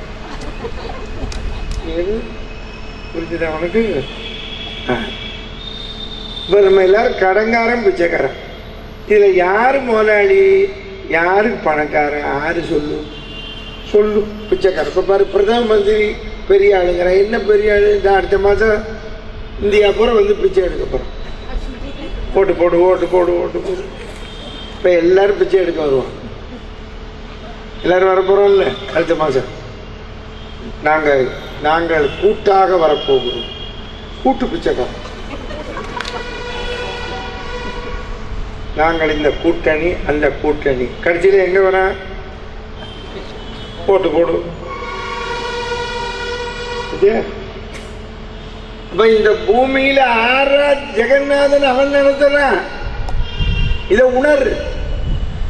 அதுதான் பகவான் அவர் பட்டினத்தார் சொன்னார், முடிசார்ந்த மன்னரும் மற்றும் உள்ளோரும் முடிவில் பிடிசாம்பலாய் போவார். அப்ப இதுக்கு என்ன சார் அர்த்தம்? அதான் இருக்கும் போதே நல்லதை பண்ணுங்கிறான். உன்னை வாழாதே சொல்லலை. சரீரத்தோடு இருக்கும், சாப்பிடணும், தூங்கணும், அதெல்லாம் விட்டுரு. அது சாதாரண விஷயம். அது ஆடு மாடும் பண்ணுறது. நம்ம இன்னைக்கு பொழுது விடிஞ்சதுலேருந்து எத்தனை தடவை பகவன் நாமா சொன்னோம். கோவிலுக்கு போனோமா, பக்தாளுக்கு அன்னதானம் பண்ணோமா, அதைத்தான் சொல்கிறாங்க. புரிஞ்சுதா உங்களுக்கு? நீங்கள் என்ன கவனிக்கணும். நீ சம்பாத்தியம் பண்ண வேண்டாம்னு சொல்லலையே, பண்ணு. அரை வழியில் செலவழி. இப்போ நம்ம முன்னோர்கள்லாம் இப்படி கோவிலை கட்டி வைக்கலன்னு வச்சுக்கோங்க, நம்மளால் இன்னைக்கு கட்ட முடியுமா? மதுரை மீனாட்சி அம்மன் கோவில் மாதிரி தமிழ்நாடு பூரா கட்டியிருக்காங்க. எல்லா ஊர்லேயும் சிவன் கோவில், பெருமாள் கோவில். அதை மெயின்டைன் பண்ணால் போகிறோம்னு இருக்கு. இன்னைக்கு புதுசாக இத்தினூண்டு என்னோட மேடை அகலத்துக்கு ஒரு பிள்ளையார் கோவில் கட்டணும்னா எவ்வளோ ரூபா இருக்குது? குறைஞ்சது 10 லட்சம். நான் ஒரு உதாரணத்துக்கு தரேன்.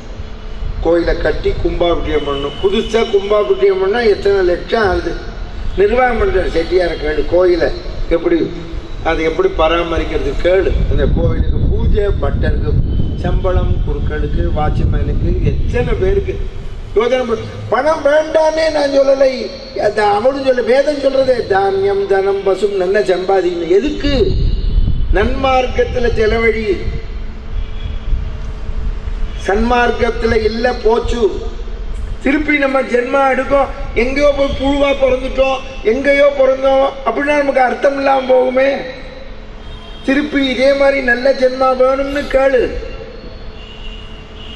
அதுக்காகத்தான் பூவை போடுறோம்.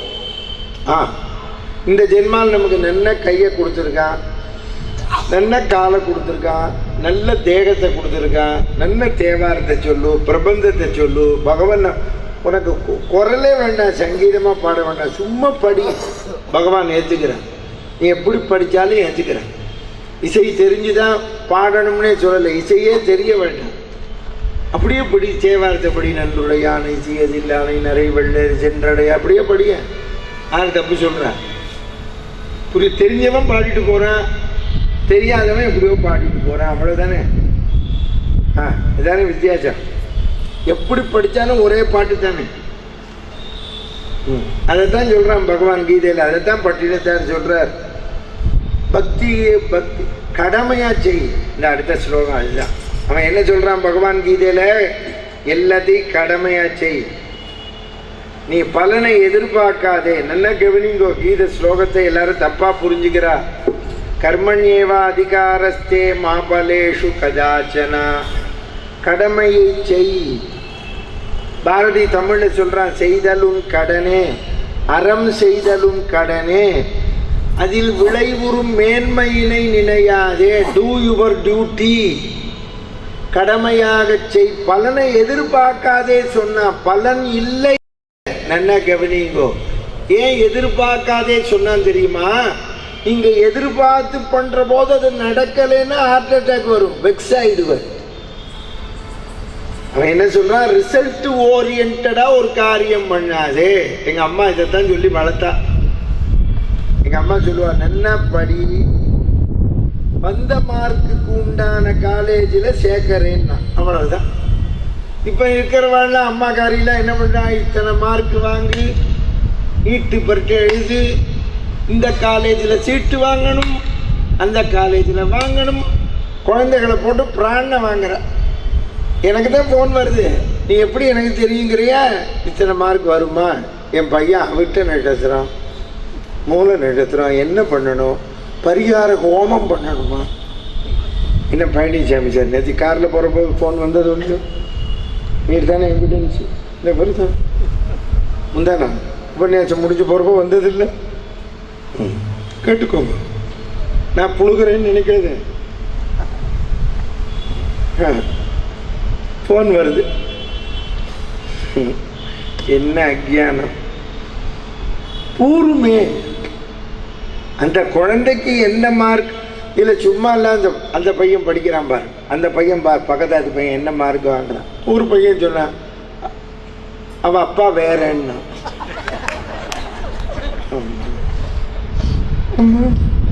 பசியா இதெல்லாம் வேண்டாத பேச்சு வருது. பசியா சொல்லத்தானே சொல்லுவோம். யோசனை பண்ணிப்பாரு, சிந்தி. யாரையுமே பிளக் பண்ணாத. எப்படி நடக்கணுமோ நடக்கட்டும், என்ன பண்ண போற சொல்லு. நீங்க இத்தனை பேர் உட்காந்தாலும் ஒரே பாரம் இருந்தா, 2 பேர் இருந்தாலும் கிருஷ்ணர் அர்ஜுனன் ஒத்தனுக்கு தானே கீதையை சொன்னார். சொல்லு, எல்லாருக்குமா கீதையை சொன்னார்? சொல்லலையே. அவன் தானே ஊரு பூரா சொன்னான் எல்லாருக்கும். சொல்லு. ஒரு விவசாயி எங்கேயோ உழறான்,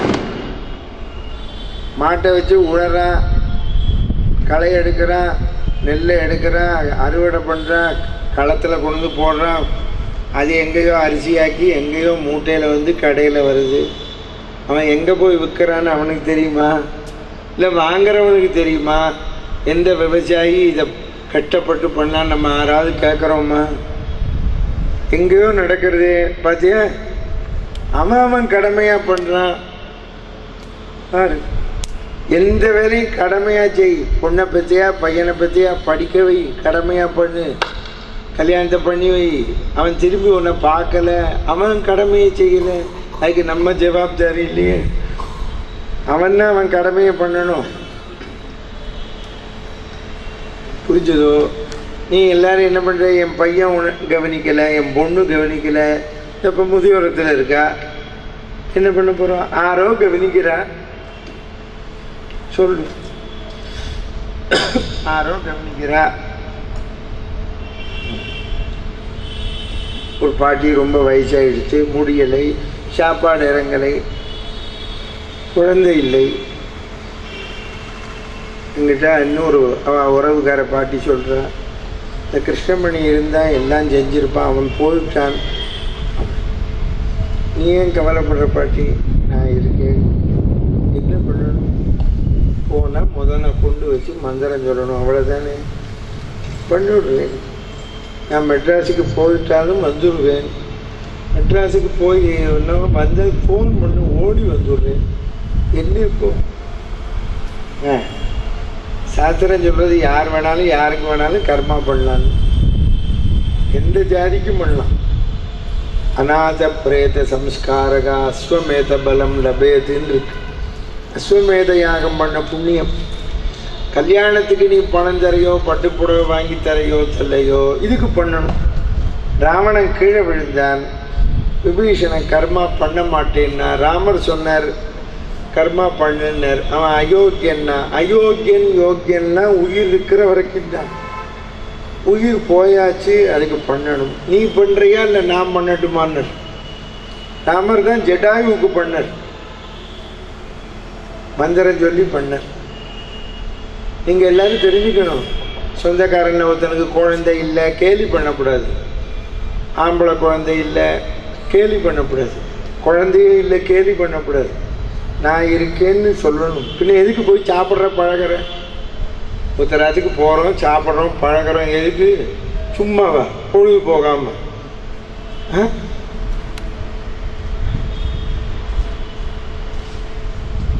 அம்மா எல்லாரும் சொத்துக்குத்தான் இருக்க. பிள்ளையோ பொண்ணோ குழந்தையும் இல்லை, போச்சு, அவன் திண்டாட்டன்னா. ஆமாம், சொத்து வைக்கணும். சொத்து வச்சா தான் பண்ணுவான். பண்ணுறதுக்கு மனசு வேணும். ஸ்ரத்தா காரியம்னு பேர். ஆம்பளை குழந்தை இல்லை, கஷ்டம். ஆமாம், பூனையில் எவன் போட்டுருந்து இடம் போட்டுருந்து எவன் கர்மா பண்ணுறது? எல்லாருக்கும் என்ன இல்லை? கடமை உணர்வு இல்லை. சமுதாயத்தில் நம்ம ஒத்தனே, நமக்கு அவன் சொந்தமே.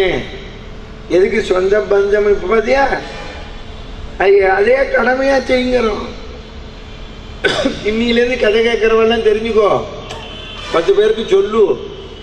அவனுக்கு ஆம்பளை குழந்தை இல்லை, அவனுக்கு பொன் குழந்தை இல்லை, அவனுக்கு குழந்தையே இல்லைன்னு கேலி பண்ணாதே, நான் இருக்கேன்னு சொல்லு. சாஸ்திரம் என்ன சொல்கிறது தெரியுமோ இல்லையோ? சாஸ்திரம் நீ தெரிஞ்சுக்கணும். சாஸ்திரம் என்ன சொல்கிறதுன்னு. இந்த கவுன்சிலர், எம்பி, எம்எல்ஏ எல்லாமே அவனுக்கே தர்ம சாஸ்திரம் சொல்கிறது. எம்எல்ஏ எம்பியாக வந்தால் போகாது, அவனோட தொகுதியில் யாராவது குழந்தை இல்லாமல் செத்து போனால் இவன் கர்மா பண்ணணும்னு இருக்கு. இப்படி இருந்தால் ஒருத்தரும் இப்போ வர எம்பி எலெக்ஷனில் நிற்க மாட்டேன். இதை போய் சொன்னேன். சாஸ்திரத்தை தெரிஞ்சுக்கோ. நீ எந்த நல்ல கர்மாக்களை பண்ணலையோ பிரயோஜனம் இல்லைங்கிறான் பகவான். கடமையாச்சை கர்மன் ஏவாதிகாரஸ்தே மாபலேஷு கதாச்சனா. வினையாற்ற கடமைப்பட்டுள்ளாய், நீ எல்லாம் கடமையாச்சை.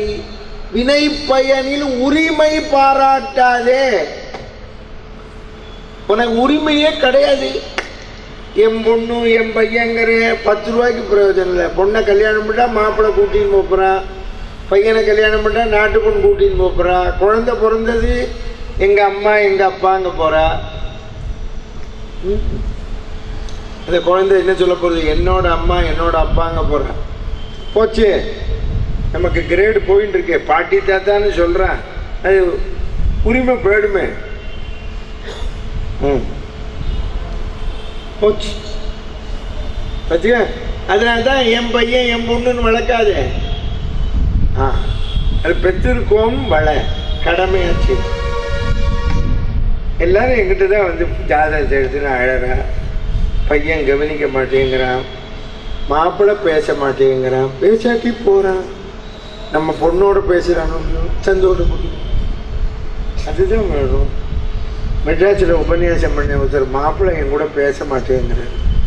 நம்ம பொண்ணோட பேசுகிறானா பேசுகிறான், நம்ம பொண்ணோட கொடுத்தனம் பண்ணுறானா பண்ணுறான், என்னோட பேச மாட்டேன். பேசாட்டி விடிய மாப்பிள்ளை உங்க கூட பேசினா கஷ்டம். ₹1,00,000 குடும்பம்.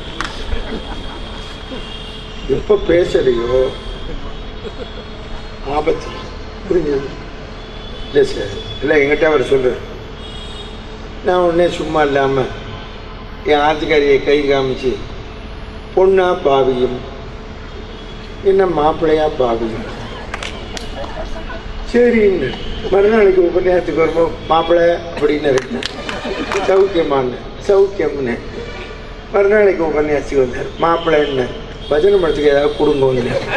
பத்தியா நீ மாப்பிள்ளைன்னு கூப்பிட்டதுனால வந்த கோளாறு பத்தியா பத்தியா? எல்லாரும் தெரிஞ்சுக்கோ, கடமையா செய். ஆமா,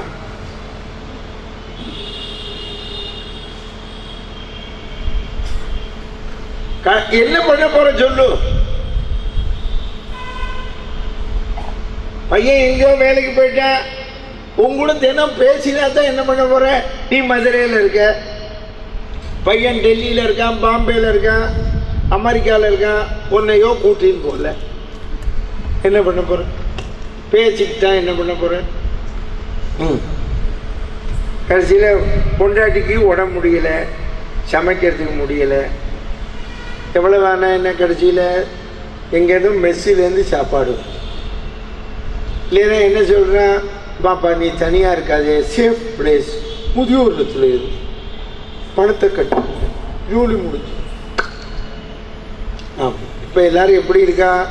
கிராமங்களில் தனித்தனி எல்லாரும் கிராமத்து வாழ்க்கை நல்ல வாழ்க்கைங்கிற. என்ன நல்ல வாழ்க்கை? ஆம்பளை முன்னாடி தனியாக இருக்கான், கத்தியை காமிச்சிடுவான். என்ன இண்டிபெண்ட் தனியாக வயதானவா தனியாக இருக்கிறது பெருமையா? எபவ் 60 எபவ் 70 வந்து பாரு. இப்போ வீடு விட பையனும் பொண்ணும் பாம்பே, டெல்லி, ஹைதராபாத், பெங்களூரு, அமெரிக்கா போயாச்சு. ஆமாம், இப்போ நீங்கள் எல்லாருக்கும் உண்டாங்க தான். கல்யாண ராமம் அப்படி தான் இருக்கு. என் பொண்ணு 8th வீட்டில் இருக்கா, பிளாட்டில். திடீர்னு மாப்பிள்ளைக்கு டிரான்ஸ்ஃபர் ஆகிடுதுன்னு வச்சுக்கோ, என்ன பண்ண முடியும்? நானும் இப்போ என் பொண்டாட்டி, எங்கள் அம்மா, இதில் வேற நான் இப்போ இங்கே 1 மாதம் இங்கே வந்தாச்சு. புரிஞ்சுதான் உனக்கு? ஆமாம், சொல்லு. என்ன பண்ண போகிறோம்? 8th வீட்டில் பொண்ணு இருக்கா, பொண்ணு நம்மளோடய இருக்கட்டுமே, ஒரே வீட்டில். என்ன பண்ண போகிறோம்? என்னத்தையோ ரசஞ்சா மோரிஞ்சா எதையோ சாப்பிட போகிறோம். என்ன பண்ண போகிறோம்? இப்போ எல்லாரும் என்னெல்லாமோ கொண்டு வந்துடுறா. இப்போ அதை வாங்கிட்டு வா, இதை வாங்கிட்டு வானா ரெடியாக இருக்கா. நீங்கள்லாம் இருக்கு சாப்பிட்றதுக்கு உடம்புல இல்லையே. டாக்டர் கையை பிடிச்சி, இனிமேல் நீ ஸ்வீட்டுக்கிட்டே போகக்கூடாது, முத்தமிழ் பேசலாம், முக்கனி சாப்பிடக்கூடாது. இதில் வேடிக்கை ஆச்சு. அடுத்த மாதம் ஏப்ரல் மாதம் வந்தாச்சுன்னா மாம்பழம், பலாப்பழம்லாம் சீசன் வரும். எல்லாரும் மாம்பழத்தோடு தான் வருவாங்க. என்ன பார்க்க டஜனாக வாங்கி இல்லை நைவேத்தியம் தான். ஹரிநாராயண்.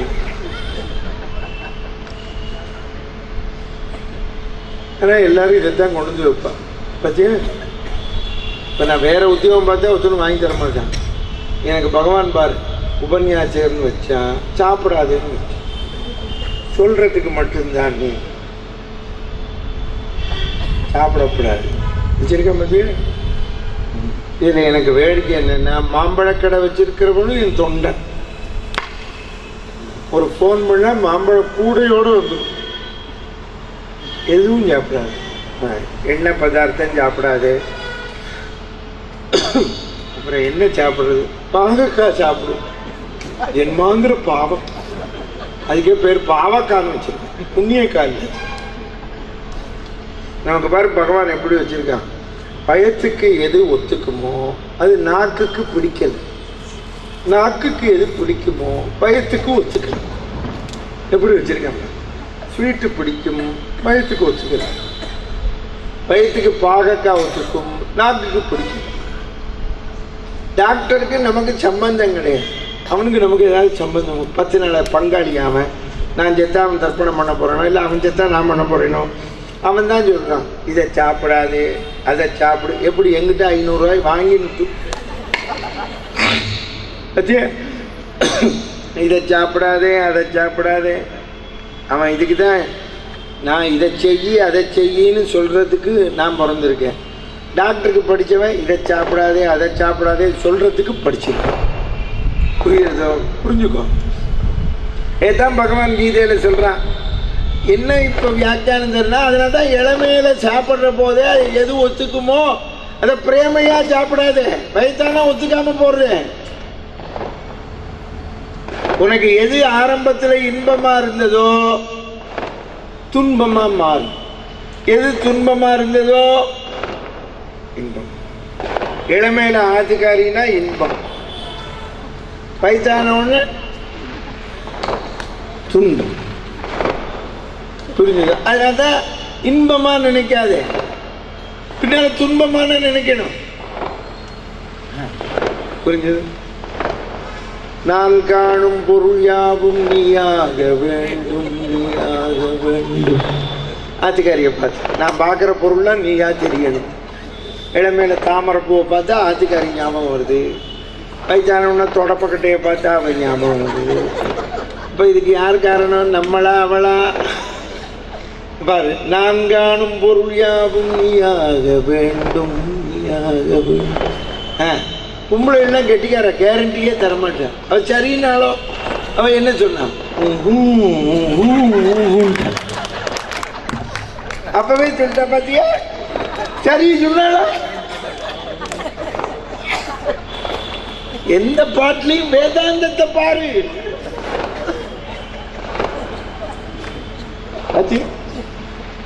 இப்ப நாம தானே கேட்டோம். எப்பவும் ஒரே மாதிரி இரு. ஸ்தித பிரக்ய பக்தி பின்னால சொல்றான் கீதையில. ஸ்தித பிரக்யன் சமன் செய்து சீர்தூக்கும் கோல் போல்னா வள்ளுவர். சமன் செய்து எப்பவுமே கரெக்டா இருக்கு.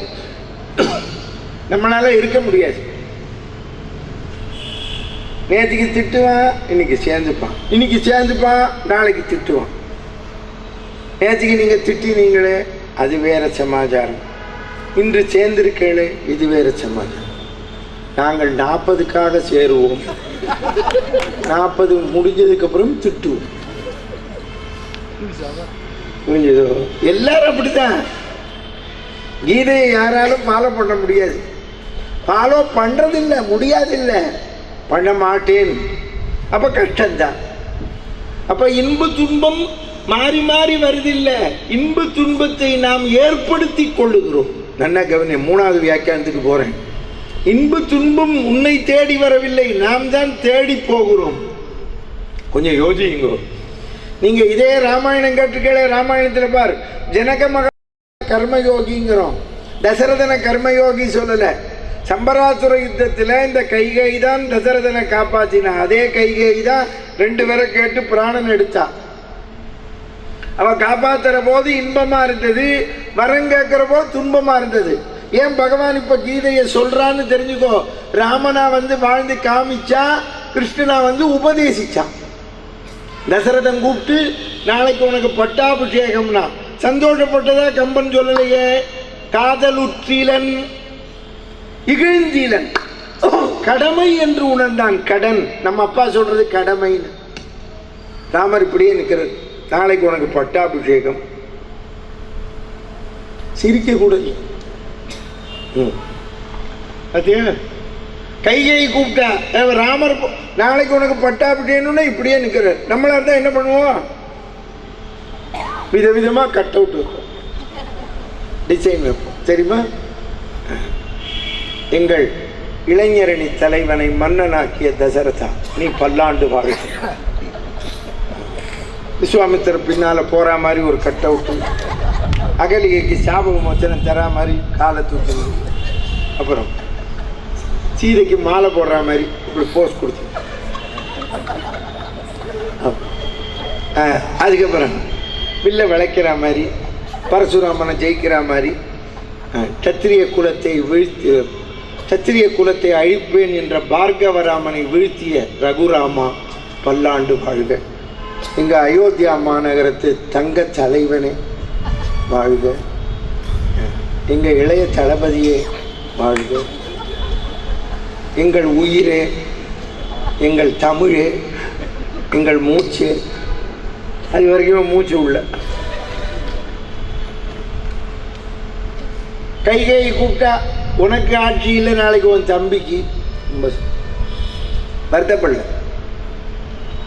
என்ன கொடு சரி நம்மளாண்ட என்ன பண்ணுவோம்? இப்போ வால்போத்தே மாறிடும். துரோகி கைகையை நாடு கிடச்சு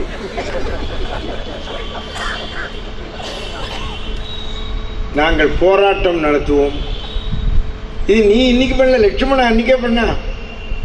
தலையை எடுத்துடுறேன், நான் முடிஞ்சதா? போராட்டம் நடத்துவோம். பால்போச்சு ஒட்டி போடுவான், இல்லைன்னா கேஸ் போட்டுருவான். தசரதன் கொடுத்த வரத்திற்கு சாட்சி உண்டா? விட்டு போட்டுருவோம். ஜட்ஜி ஒன்னே சொல்லுவோம், அடுத்த உத்தரவு வரும் வரை வசிஷ்டர் பொறுப்பை ஏற்றுக்கொள்ளவும். அதுவரை கைகையையும் கூனியையும் 15 நாள் நீதிமன்ற காவலில் உள்ளே வைக்கவும். ஜோலி முடிஞ்சு. பரதன் வந்த பிறகு விசாரணையை ஏற்றுக்கொள்வோம். அதுவரை ராமனும் லட்சுமணனும் அரண்மனைக்குள்ளேயே இருக்க வேண்டியது. பக்கத்தில் இருக்கும் காவல் நிலையத்தில் கையெழுத்து போட வேண்டும். ஜோலி முடிஞ்சு போச்சு. பண்ணாங்க சொல்லு, யோசனை பண்ணி பாரு. அதனால்தான் ராமனா வந்து வாழ்ந்து காமிச்சுட்டு தான் கிருஷ்ணனா வந்து கீதையை சொல்றான். இன்பம் வரும்போது சந்தோஷப்படாதே, துன்பம் பிறக்கிற போதே ஜெயில் பூட்டுல உடைச்சுட்டு தான் பிறந்தான். யோசனை பண்ணி பார்த்தியா நீ? வாழ்க்கையின் தத்துவத்தை தெரிஞ்சுக்கோங்க. எல்லாரும் புலம்புறோம்.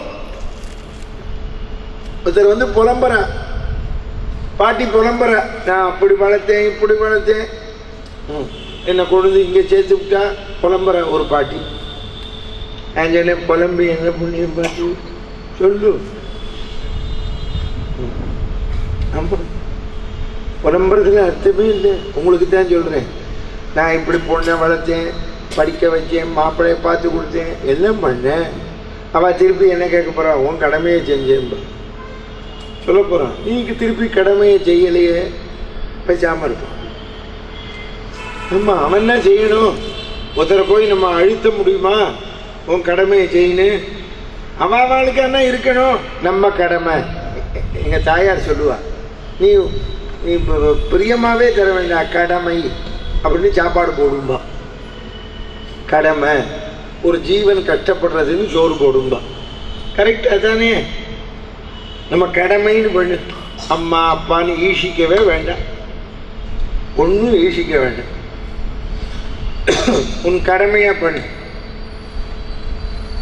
அதை தான் வள்ளுவர் சொல்றார், எண்ணி துணிக கர்மம். கர்மம்னா கடமை. துணிந்த பின் எண்ணுவம் என்பது இழுக்கு.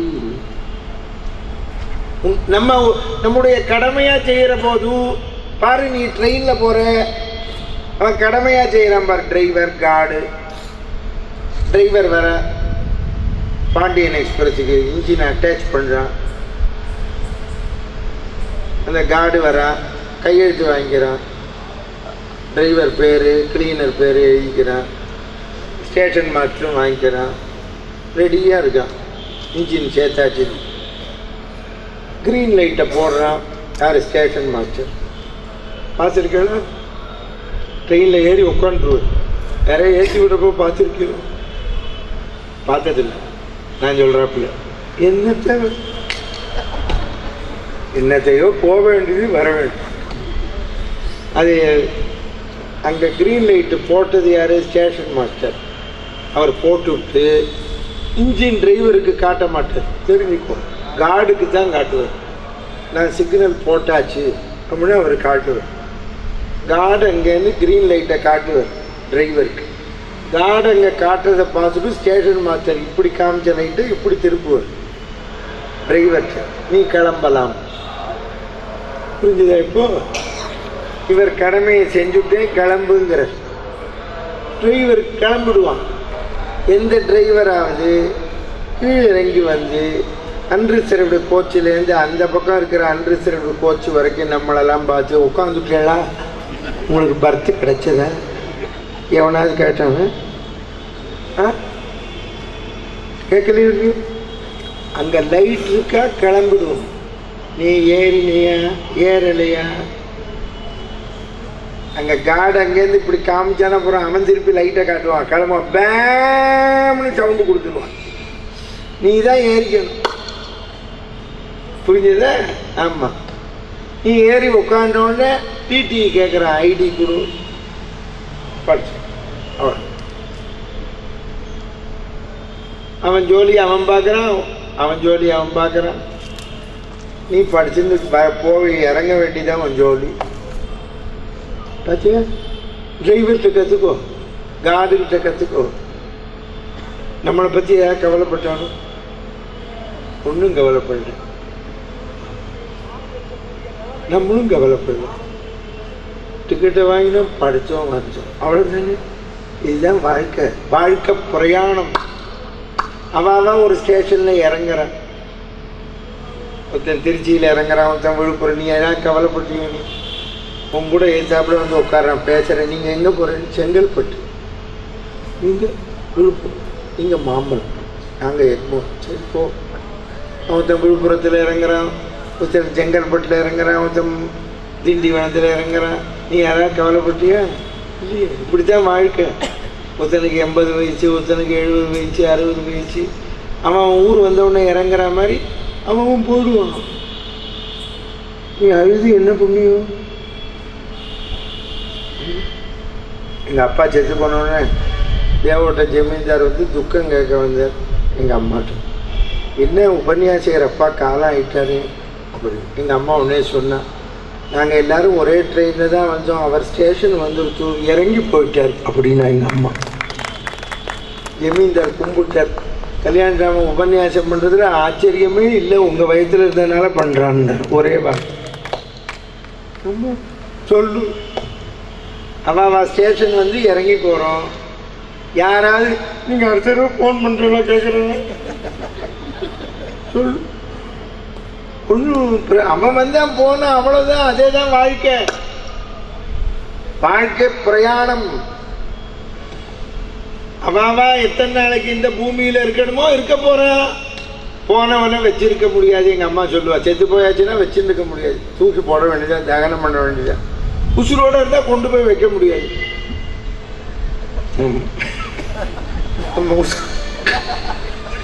உசுரோடு இருக்கா கொண்டு முடியலைங்கிறான். 90 நடக்க முடியும், குச்சி வச்சுக்கணும், காலையில் வந்து பாரு முதியோரத்தில். அவன் 53 வயசு கிருஷ்ணமணி செத்து போட்டான். நல்லா சமைச்சு போட்டுருந்தான். அது அழுது என்ன முடியும்? இந்த 13 நாள் ஆகிடுச்சு. அங்கே இருக்கிற கிழமெல்லாம் நடக்க முடியலைங்கிறது, ஒன்று மூச்சு விட முடியலைங்கிறது. டாக்டர் வந்து பார்க்குறேன், இப்படி காலையில் இப்படி வச்சு அப்படிங்கிறான். பாரு நம்ம என்ன அவளை பாட்டிகளே சொல்கிறேன், நான் உட்காந்துருக்கேன், இவன் போயிட்டான்னா தூக்கி போடுறப்போ தான் போட முடியும். பாட்டி வேன் ரெடியாக இருக்குது வாசலில். சொல்லு, வேன் ரெடியாக இருக்கேன்னு பாட்டியை படுத்து அனுப்ப முடியுமா? சொல்லு. யோசனை பண்ணி பாரு வாழ்க்கையோட தத்துவத்தை. நமக்கு எல்லாம் தெரியறது. 8:30 மணிக்கு உபன்யாசம் முடிச்சு போகிறப்போ என்னையும் சேர்த்து திட்டுவான். எல்லாம் நன்னா தான் சொல்ற, நடைமுறைக்கு ஒத்து வருவான், என்னையும் சேர்த்து வைவான். சொல்றதெல்லாம் வாஸ்தவம் தான்.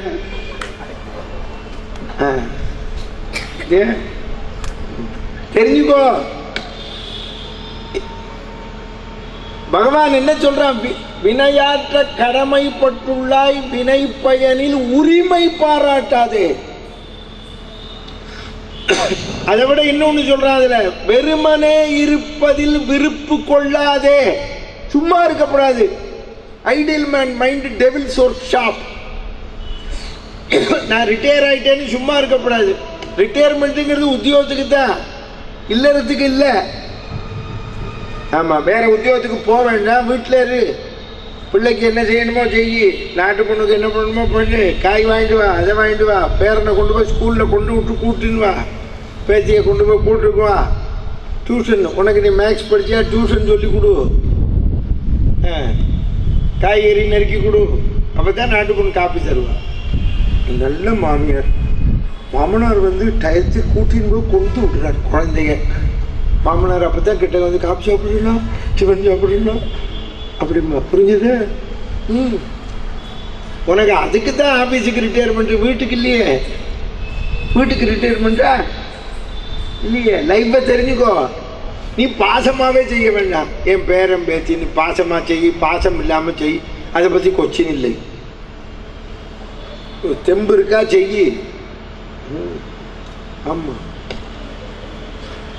அப்போ தான் நீ சௌக்கியமாக இருப்ப. நீ அதை கடமையாக செய்யுங்கிறான் பட்டினத்தை. எல்லாமே கடமையாக செய்யுங்க. தானே என்ன கவனிக்கு இப்போ அடுத்த விளக்கம் தர போகிறேன். பலன் இல்லைங்கள, பலனை எதிர்பார்க்காதேன்னா நல்லா ஃபாலோ பண்ணுங்க தயவு செஞ்சு. நான் சொல்கிறத பலனை எதிர்பார்க்காதே.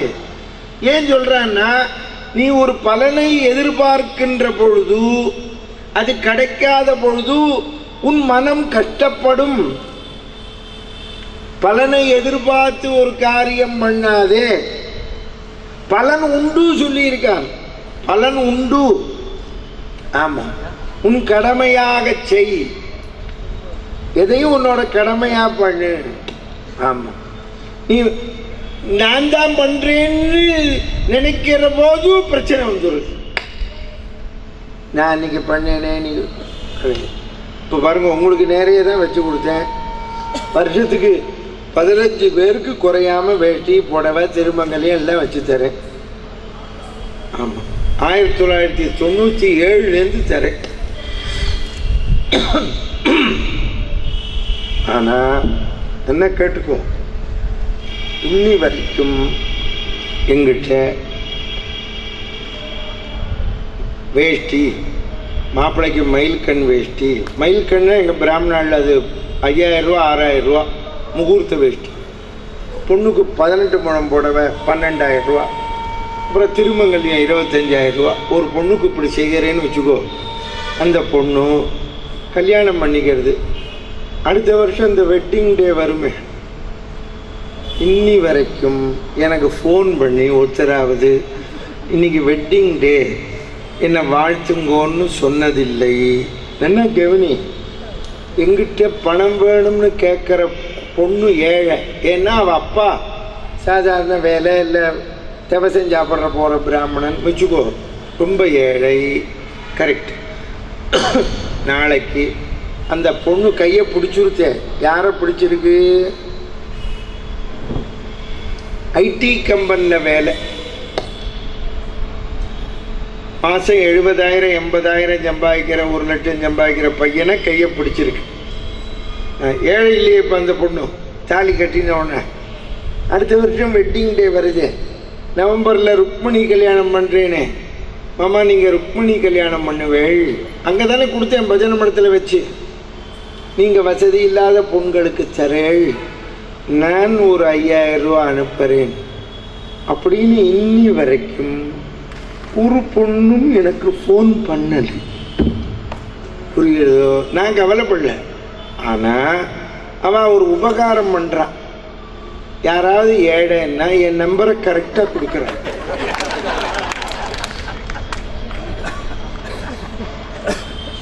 நான் கேட்குறேன், உனக்கு யார் கொடுத்தான்னு. போன வருஷம் ஒரு பொண்ணு கொடுத்தேன் இல்லையோ, அந்த பொண்ணு 2 வருஷம் முன்னால் கொடுத்தேன் 5 மதுரையில். ஆமாம், அந்த பொண்ணு அவன் அம்மா எனக்கு ஃப்ரெண்டு உங்கள் நம்பர் கொடுத்தாங்க. பார்த்தேடா, இன்னி வரைக்கும் யாரும் அம்மா இப்போ 17ஆம் தேதி நேற்றுக்கு ஒரு கல்யாணம் மணச்சனூரில் நேற்றுக்கு விசாரிச்சுட்டு வரேன். இப்போ நீங்கள் அடுத்த பிப்ரவரிக்கு நான் இங்கே கதைக்கு வருவேன். அவன் அந்த பொண்ணு ஆம்படையானோட பேசுகிறா, ஊரில் இருக்கிறவனோட பேசுகிறா ஃபோனில். திருச்சி கல்யாணராம நம்பர் தெரியால. மறந்து போச்சு. பகவான் அதுதான் கீதையில சொல்றான். அவள்லாம் திருப்பி ஃபோன் பண்ணுவா கொடுப்பா அப்படின்னு எதிர்பார்த்து பண்ணாதரா திருச்சி கல்யாணராமா கப்பாயிலே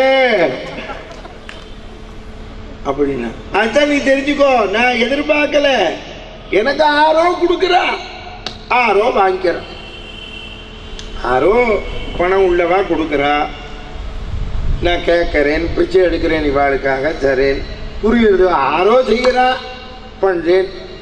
இது இவாளுக்கு கொடுத்த புண்ணியம் யாரோ கொடுக்குறான்னு வச்சுக்கோ, எப்படியோ கொடுக்குறா.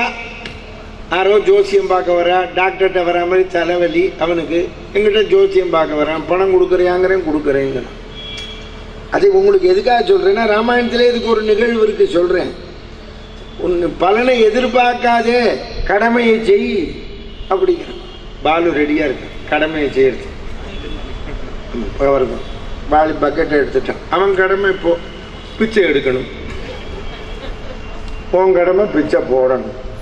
நல்லா ரூபா நோட்டை வச்சுக்கோ, இன்னைக்கு செவ்வாய்க்கிழமை, பாலு நாளைக்கு கவர் கொண்டா, நாளைக்கு கவர் கொடுப்பேன், எல்லாம் 1000 ரூபா தாளை போட்டு கொண்டா, நாளைக்கு நான் அங்கே உட்காந்து வாங்கிப்பேன், நான் தான். ஆமாம், இதுக்காக நாளைக்கு வராமல் இருந்துடாது. 2 பாவம் வரும் தெரியுமோ, வராமல் இருந்த பாவம், பணம் கொடுக்காத பாவம், நான் சொன்னதை கேட்காத பாவம், 3 பாவம். இப்படிலாம் மிரட்டினா தான் நடக்கும்.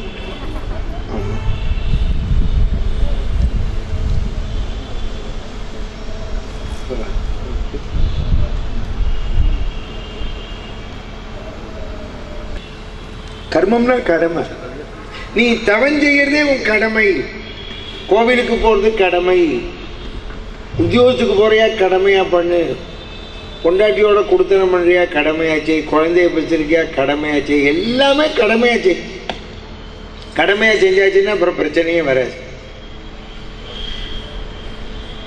நமக்கு எங்க பிரச்சனை வருது, நான் இதை செய்தேன் எனக்கு இந்த பலன் இல்லை, நான் இதை செய்தேன் எனக்கு கிடைக்கலை, அப்படிங்கிற போது தான் கஷ்டம் வருது.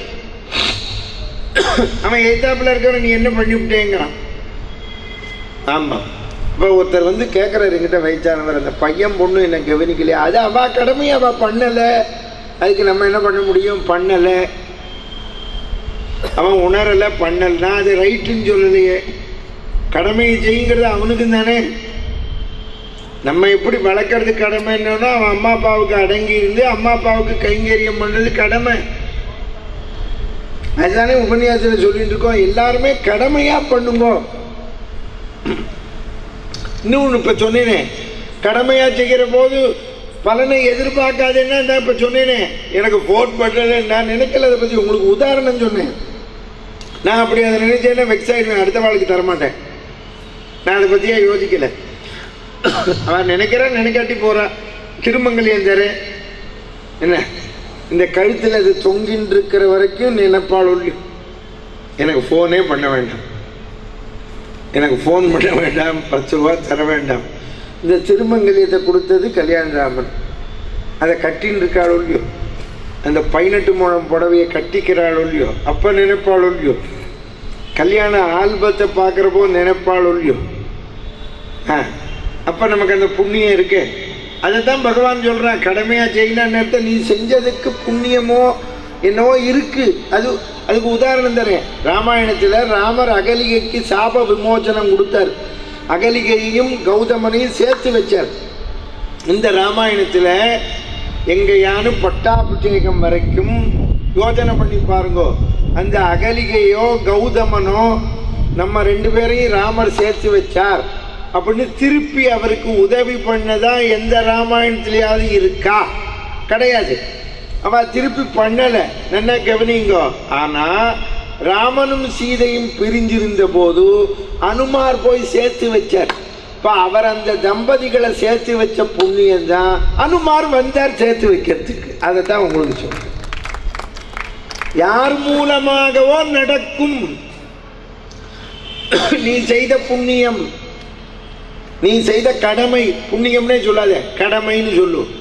நீ செய்த கடமைக்கு உண்டான பலன் யார் மூலமாகவோ நடக்கும். ஆமாம், நீ அதை பற்றி யோசிக்காத. யாரோ ஒருத்தர் பண்ணுவா, நீ அது யாரோ ஒருத்தர் வந்து பண்ணுவான்னு பண்ணாத. நீ பண்ணுறத கடமையாக பண்ண. யாரோ வருவான், பகவான் யாரோ ஒருத்தர் மூலமாக வருவான். எப்படி வருவான்னு தெரியாது. பகவானை கூப்பிடு, அதுதான் உன்னோட கடமை. தியாகபிரம்மன் கதற ராமனை பார்த்து, நீ எல்லாரையும் காப்பாத்துறேன்னு சொன்னியே ராமா, என்னை ரட்சிக்க மாட்டேங்கிறையே. அவர் கேட்குறார் ஒரு கேள்வி, உன்னை கேள்வி கேட்க ஆளே இல்லையான்னு கேட்டார். எப்படி பக்தி செலுத்துறார் பாருங்க. என்னாளு ஊரகே இத்து ಬಂತು ದುತಾಮು ರಾಮ ರಾಮ ಎನ್ನಾಳು ಊರಗೆ. ஹே ராமா, எனக்கு கிருபை பண்ண மாட்டியா கேட்கிற.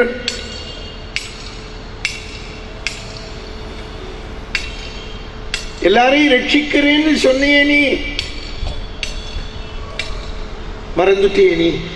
அவர் கேட்கிறாரு, இன்னொரு பாட்டில் கேட்கிறார், கீதையில சொல்லியிருக்கே ராமா, நான் தான் உன்னை காப்பாத்துறேன்னு சொன்னேன். அவர் கேட்கிறார், வார்த்தை போகும், காலம் போகும் ராமா, வார்த்தை நிற்கும். இப்போ இங்கே உபன்யாசம் பண்ணுறோன்னா 24ஆம் தேதி வரை இந்த காலம் போடும். கல்யாணராமன் சொன்ன வார்த்தை நிற்கும். புரியல? இப்படி நிற்கும். நீங்களாம் இருக்கேன்னு கேட்டவா, அன்னைக்கு கேட்டோன்னு சொல்லுவீங்க. இந்த காலத்தில் இன்னும் சௌரியம், யூடியூப்பில் ஏற்றி வைக்கிறான். நான் போனாலும் இருக்கும், நீ போனாலும் இருக்கும். யூடியூப் இருக்கிற வரைக்கும் இருக்கும். அது இது அன்றைக்கே தியாகபெருமன் சொல்கிறார், நீ தானே சொன்ன காப்பாத்துறேன்னு. కాలము పోను మాట నిలుచును, కాలము పోను మాట నిలుచును கல்யாண ராமா. அதில் பாருங்க, ராமான்னு சொல்கிற போது கூட கல்யாண ராமாங்கிறார். ஜாகிரதையாக பேசி வார்த்தை நிற்குங்கிறார். கல்யாண ராமா நாதோ சால கல்லலாட்டு கொன்ன சௌக்கியம் ஏமிர. காலம் போகும் ராமா, வார்த்தை நிற்கும். பகவானே கெஞ்சரர், பரம கிருபாளோ, நீ காப்பாத்துறேன்னு சொன்னியே மறந்துட்டியான்னு கேட்கிறார். ஆமாம், இப்போ நல்லா கவனி. நீ இப்போ இதுக்கு முன்னால் இந்த யுத்தம் ஆரம்பிக்கிறதுக்கு முன்னால் நடந்த நிகழ்ச்சியவே உதாரணமாக தரப்போகிற. கடமையை செய் சொல்லிட்டு இருக்கானே. பாரத யுத்தம் நிச்சயானவொன்னு துரியோதனை என்ன பண்ணா, களபலி கொடுக்கணும், நல்ல நாள் பார்த்து கொடுக்கணும்னு பீஷ்மரை பார்த்து கேட்குறான். என்னைக்கு களபலி கொடுக்கணும், யாரை கொடுக்கணும்னு. பீஷ்மர் சொல்கிறார், சாமுத்திரிகா லட்சணம் 32 பொருந்தியவனைத்தான் கொடுக்கணும்னார். யாருன்னா, ஒன்று அர்ஜுனன் பையன் இராவான், இன்னொன்று கிருஷ்ண பரமாத்மா. இதில் நீ அர்ஜுனன் பையனைத்தான் பிடிக்கணும், போய் பிடினார். அவன் பிடிச்சுட்டான். என்னைக்கு கொடுக்கணும்னா, உனக்கு நல்ல நாள் தெரிஞ்சுக்கணும்னா சகாதேவனை போய் கேளுன்னா. சகாதேவன்கிட்ட போய் ஜோசியம் கேட்க வரான்.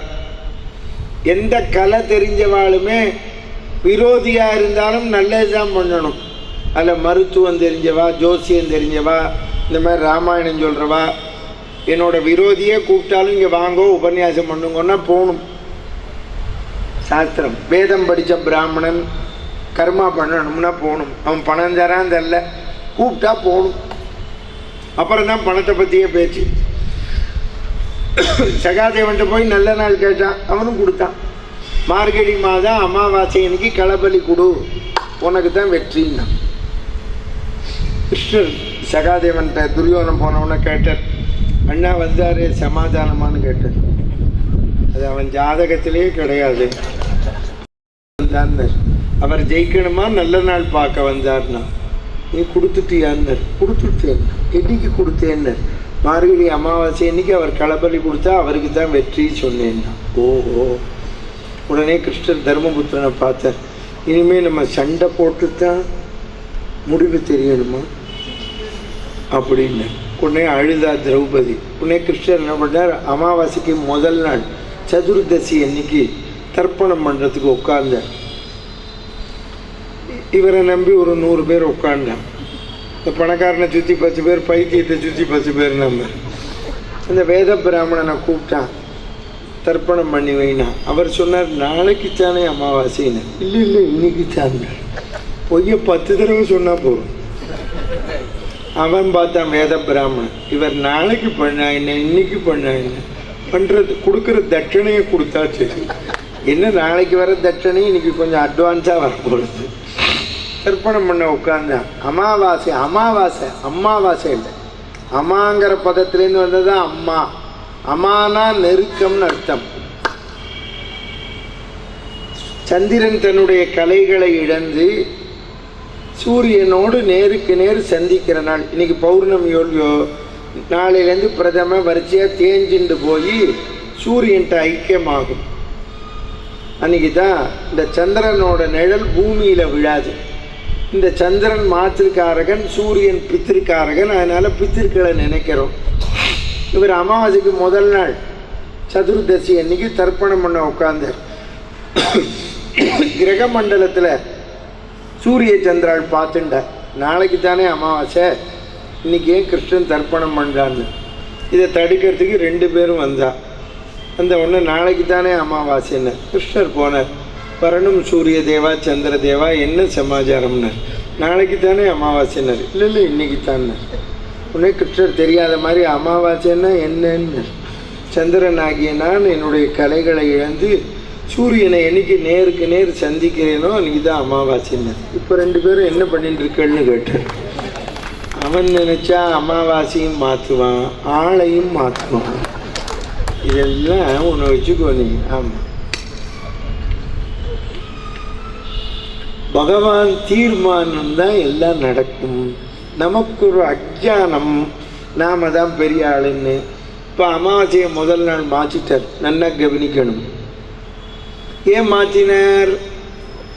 சகாதேவன் என்ற பக்தன் துரியோதனன விரோதி என்று பார்க்காமல் ஜோதிடம் தெரிந்து தன் கடமை என்று நல்ல நாள் குறித்து கொடுத்ததனால் சகாதேவனுடைய கடமைதான் கிருஷ்ணரை முதல் நாள் அமாவாசையை மாற்ற வைத்தது.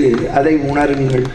நீங்களும் உங்கள் வாழ்க்கையில் கடமையாக செய், பகவான் வந்து உனக்கு துணை பண்ணுவான். அது யாரோ ஒருத்தர் மூலம் பண்ணுவான். இதே கிருஷ்ணாவதாரத்தில் இன்னொரு கதை, கடமையை செய்யறதுக்கு.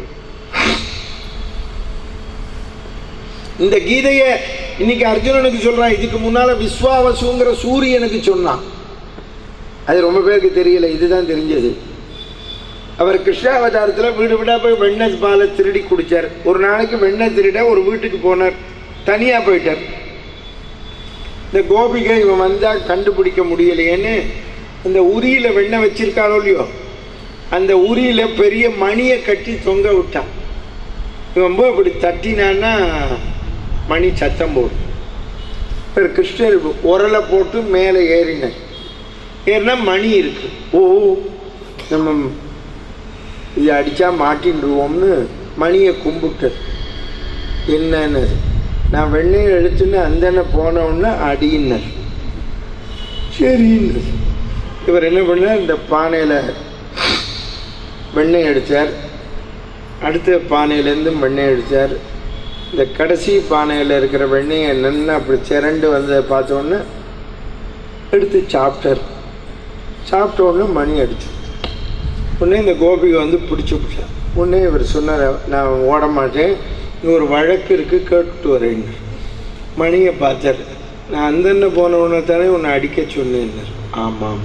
ஏன் அடித்தேன்னார். ஏன் தப்பு இல்லை, ஓன் தப்புன்னார்.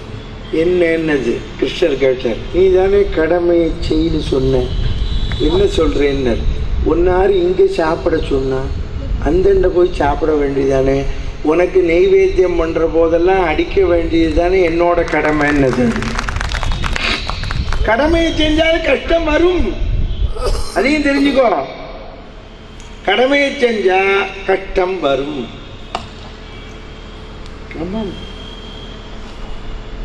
கடமையிலேருந்து நழுவினாலும் கஷ்டம் வரும். என்ன சார் புரியலையே சார்? கடமையை செய்யறா, கஷ்டம். பையனோ பொண்ணோ மார்க்கு சரியா வாங்கல, நம்ம சிபாரிசுக்கு போக வேண்டியிருக்கு, கஷ்டம். அவன் கடமையை செய்யறான்னு வச்சுக்கோ, நல்ல மார்க் வாங்கிட்டா நல்ல காலேஜில் சேர்க்கணும், அதுவும் கஷ்டம். பாரு, எல்லாமே கஷ்டம். இப்போ கடமையை செஞ்சாலும் கஷ்டம், செய்யலைனாலும் கஷ்டம். நான் செஞ்சா வரக்கூடிய கஷ்டம் வேற, செஞ்சா வர்றது கஷ்டம் இல்லை, அடுத்த கடமை. பையன் 100க்கு 99 மார்க் வாங்கிட்டான், இந்த காலேஜில் தான் சேருவேன்னா சரி, செலவுன்னா செலவழிக்கணும், அது கடமை, அடுத்த கடமை. பையன் மார்க் வாங்கலை, சிபாரிசுக்கு போகிறோம், அது ஒரு கடமை, பையனை படிக்க வைக்கணுமே. ஓ, கடமையை செஞ்சால் நான் படிக்க வைக்க மாட்டேன், நீ மார்க் வாங்கலைன்னு சொல்ல முடியுமோ? அதுக்கு யாரோ ஒருத்தட்ட சிபாரிசுக்கு போகிறோம், அதுவே ஒரு கடமை. பொண்டாட்டி சொல்கிறா, என்னங்க உங்களுக்கு புகழ் இருந்து, போய் அவரை போய் பாருங்கங்க. என்னடி நான் போய் பார்க்கறதா எனக்கு இருக்கிற கௌரவத்துக்கு? கௌரவம் தான் கப்பல் ஏறி கிடக்க அப்படிங்கிறான்.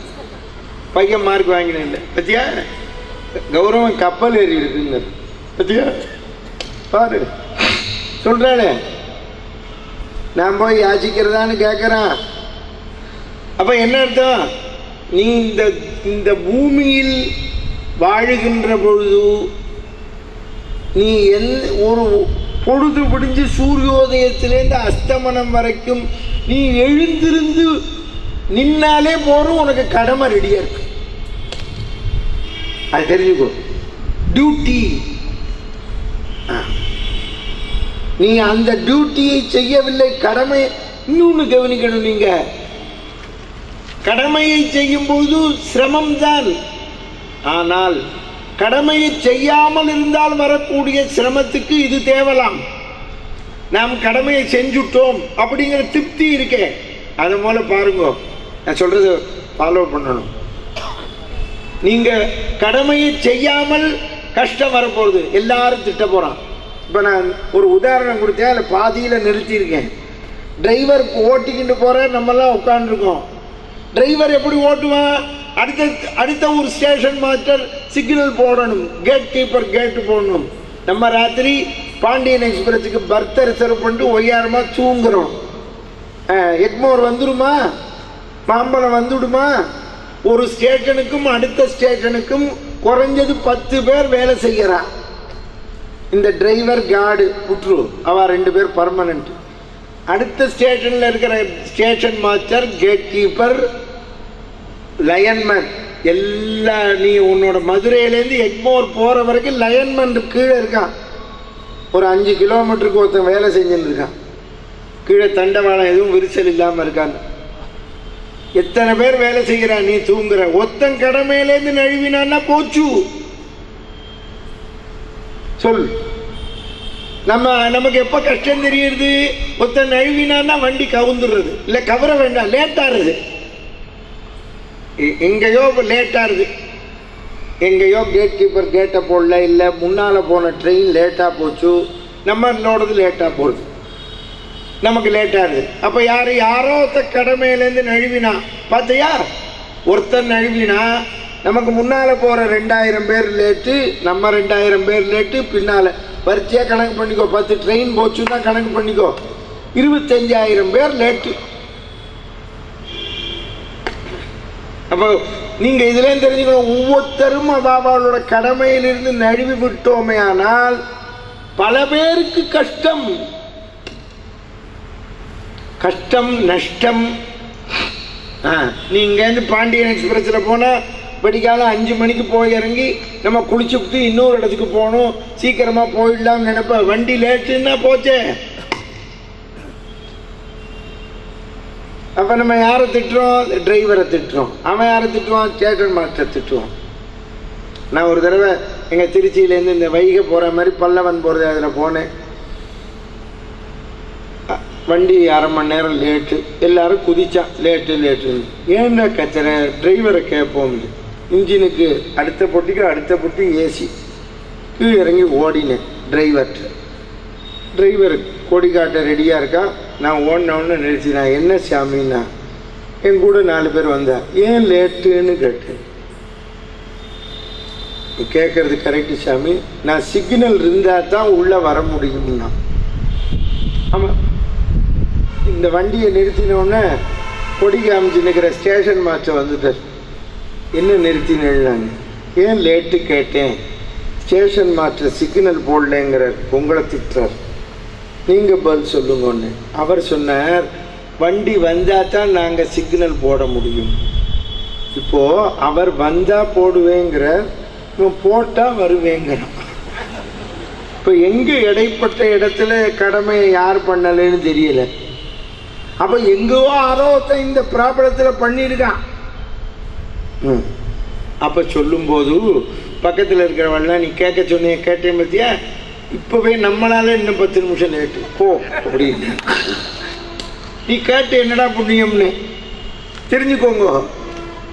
நாம எல்லாரும் அப்போ ஒவ்வொரு மனிதனும் திருந்தினால்தான்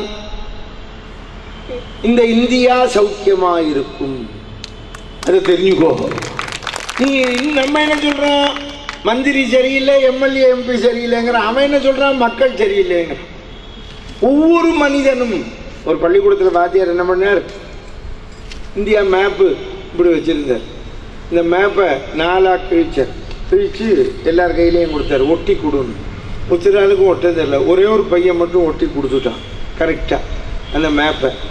இப்படி ஒட்டினேன்னு பின்பக்கம் பார்த்தான். அங்கே ஒருத்தன் தனியாக ஒரு மனுஷன் படம் போட்டு, பீமபுஷ்டி அல்வா விளம்பரம், ஒரே ஒரு மனுஷனை போட்டுது. அந்த பையன் என்ன பண்ணான், பின்பக்கம் வச்சான். அந்த மனுஷனை சேர்த்தான். இந்த பக்கம் இந்தியா சேர்ந்துருச்சோ. அதை தான் சொல்கிறான். ஒரு மனிதனும் உருப்படியாக இருந்தால் இந்தியா உருப்படியாக இருக்கும். நாம் அடுத்த வாழை குறை சொல்கிறோம். புரிஞ்சுதா உங்களுக்கு? நீங்கள் இன்னொன்று தெரிஞ்சுக்கோங்க.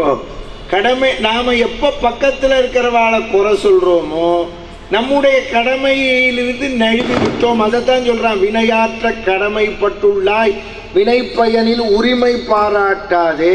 நல்லா கவனிங்கோ. அடுத்தது சொல்கிறான். அடுத்ததுக்கு போகிறேன்.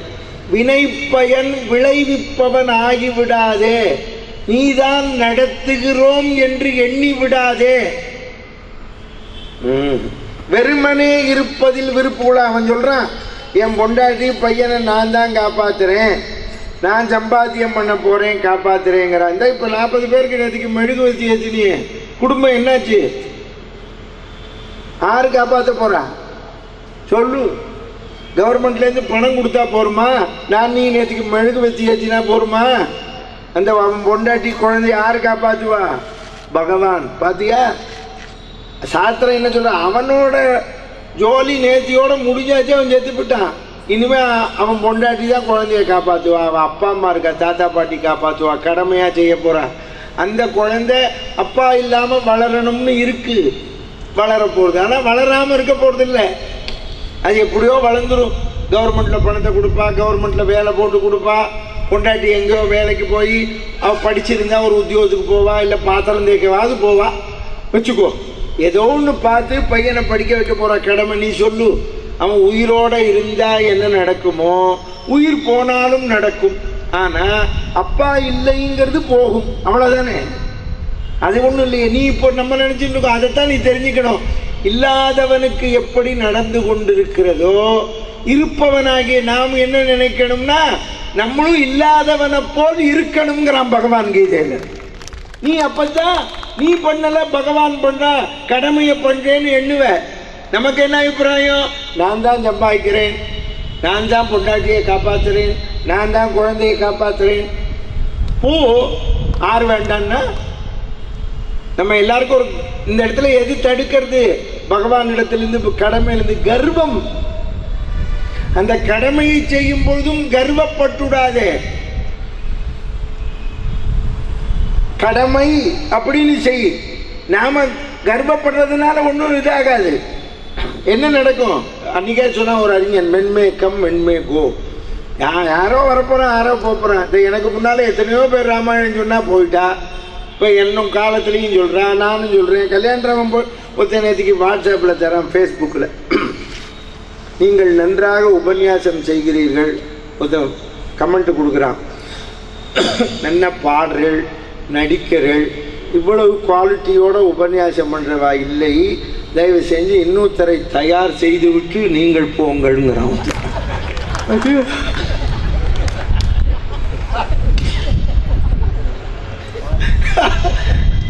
நான் பதில் கொடுத்தேன், என்னை எப்படி பகவான் தயார் பண்ணானோ இன்னொருத்தனையும் பகவான் தயார் பண்ணுவான், கவலைப்படாதேன்னு கொடுத்தேன்.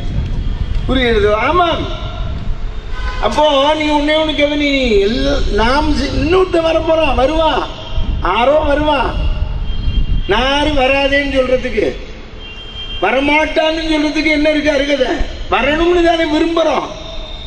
நம்ம விருப்பம் வேற, பகவான் நடத்த போறான், அதான் நடந்துட்டு இருக்கு. நான் யாரோ நெல்லை பாலு மாதிரி ஒருத்தன் நடத்துவான், நீ அதை தெரிஞ்சுக்கோ. நாம் தான் நடத்துறோம், நாம் தான் செய்யறோம், எந்த காரியத்தையும் செய்யாதீர்கள். இது ஒரு சர்ச்சை எங்கள் வீட்டிலேயே வந்தது. இப்படி நான் சம்பாத்தியம் பண்ணி கொடுத்துட்றேன், என்னுடைய பொண்டாட்டிக்கையில் அவள் தான் பார்த்துக்கிறா, நான் ஒன்றுமே சம்பாத்தியம். என் பொண்டாட்டி சொன்னான், இந்த மாதிரி நானும் என்னோட கடமையை செய்கிறேன்னு செஞ்சேன்னா இப்போ யார் நிர்வாகம் பண்ணுவான்னு கேட்டேன். என் ஆட்சிக்காரி ஒன்று, உனக்கு முடியலைன்னா சாவியை கீழே வை, நான் பார்த்துக்கிறேன். நீங்கள் எப்படி பண்ணுவேன்? நீ அதை பற்றி கவலைப்படாது, சாவியை கூடும், நான் பார்த்துக்கிறேன். யார் பார்த்து? அதைத்தான் நீ கவலைப்படாதேன்றேனே. அது இல்லைங்க. அப்போ பாரு, யா நீ கவலைப்பட, ரிசைன் பண்ணு, எனக்கு வேணுங்கிறத கொடு, பாக்கியை நான் பார்த்துக்க மாட்டேன் அப்படின்னு சொல்லு. நான் எல்லாத்தையும் பார்த்து முடிச்சுட்டு உபன்யாசத்துக்கு வருவேன், அவ்வளோதானே. ஆர்வத்தை ஒப்படைக்கிறேன். இதுதான் எல்லாரும் தெரிஞ்சுக்கணும். நான் நடத்துறேன் இல்லை. யாரு அந்த குழந்தை பிறக்கிறது என்ன கவனிங்க, நம்ம குழந்தையா பிறக்கிறோம், நமக்கு ஆறு தெரியும். அம்மாவை தெரியுமா, அப்பாவை தெரியுமா, தாத்தா பாட்டியை தெரியுமா? ஒத்துழைப்பு தெரியாது. நமக்கு என்ன தெரிஞ்சது? அதைத்தான் தெரிஞ்சது. ஒத்துழைப்பு தெரியாதனால தானே அழுதோம். போய் பாரு, ஆஸ்பத்திரியா அந்த நீ நம்ம நினைச்சுருக்கோ நம்ம பணக்காரன், காரில் கூட்டின்னு போய் பொண்ணை டெலிவரிக்கு சேர்க்குறோம், கூட்டின்னு வரோம்னு. அங்கே பாரு, குறைத்தி தெருவில் மரத்தடியில் பிரசவிக்கிறான். அப்படி உணர்த்தி புடவையை உணர்த்தி விட்டு படுத்துக்கிறா, அங்கே வச்சு பிரசவம் பார்க்குறா. உடனே இடுப்புலையா அந்த குழந்தைய இடுப்பில் வச்சுக்கிட்டு ஷாராமா கோவிந்தான்னு வரா. பத்தியா, அந்த குழந்தை வளரலையா? பாண்டுரங்கா நின்னாராம், பண்டரிநாதா நின்னாராம்னு வராள. அவன் அந்த குழந்தை சாப்பிடல, அவன் எங்க மரத்தடியில் பிரசவிக்கிறான், சுகப்பிரசவம். நீ ஒன்று நம்மாத்து வாசல்ல இந்த இந்த கேட்டில் பொண்ணு பிரசவத்துக்கு வலின்னா கார் நிற்கிறது, அந்த கேட்டில் நிற்கிறது, ஏதோ ஒரு கேட்டில் அப்படி இடுப்பு அசைச்சா காரில் உட்காந்து கூட்டின்னு போகிறோம். அங்கே போனோன்னு டாக்டர் கத்தியை வைக்கணுங்கிறான். 5 லட்சம் ரூபா செலவு டெலிவரிக்கு. மரத்தடியில் பிரசவிக்கிற எத்தனை ரூபா செலவழிச்சா? தாயுமானவன், தாயான தயாபரன். தெரிஞ்சுக்கோ, உனக்கு 5 லட்சம் ரூபா செலவழித்து பிரசவிக்க வச்சதும் அவன் தான், குரத்திய மரத்தடியில் பிரசவிக்க வச்சதும் அவன் தான். யாரு? நன்றுடையானை தீயதில்லானை நரை வெள்ளேறு. எங்கள் ஊர் பெருமை சுவாமி, திருச்சி தாய்மானவர். உங்கள் இடத்துல யாராவது பிரசவிக்கணும்னா தாய்மானவனை தான் வேண்டணும். தெரிஞ்சுக்கோ, அவன் தான் தாயான தயாபரன். சென்றடையாத திரு உடையானை சிராப்பள்ளி மேவிய குன்றுடையானை கூரையன் உள்ளம் குளிருமே. அப்பர் தேவாரத்தில் சொல்றார், திருச்சிராப்பள்ளி என்னும் தீவினை நடக்கும் அகலும் அகலும் என்ன நடக்கும் நடக்குமே. நீ சொன்னா போறோம். ஆமா, உனக்கு பிடிக்கிறதோ பிடிக்கலையோ திருச்சி கல்யாணராமன் சொல்லு. பாவம் போட்டு ஒருத்தர் கேட்டார், திருச்சின்னா பாவம் போடுது. திருச்சிராப்பள்ளி என்னலும் தீவினை நடக்கும் நடக்குமே சொன்னா தெரியுமா? என்ன இருக்கு? ஹரே ராம ராம ராம ஹரே ஹரே, ஹரே கிருஷ்ண ஹரே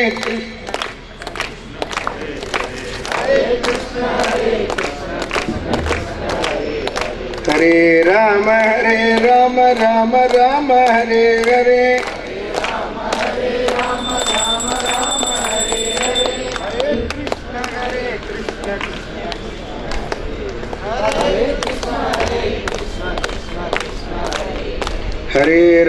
ஹரே ராம ராம ராம ஹரே ஹரே, ஹரே கிருஷ்ண கிருஷ்ண கிருஷ்ண ஹரே ஹரே,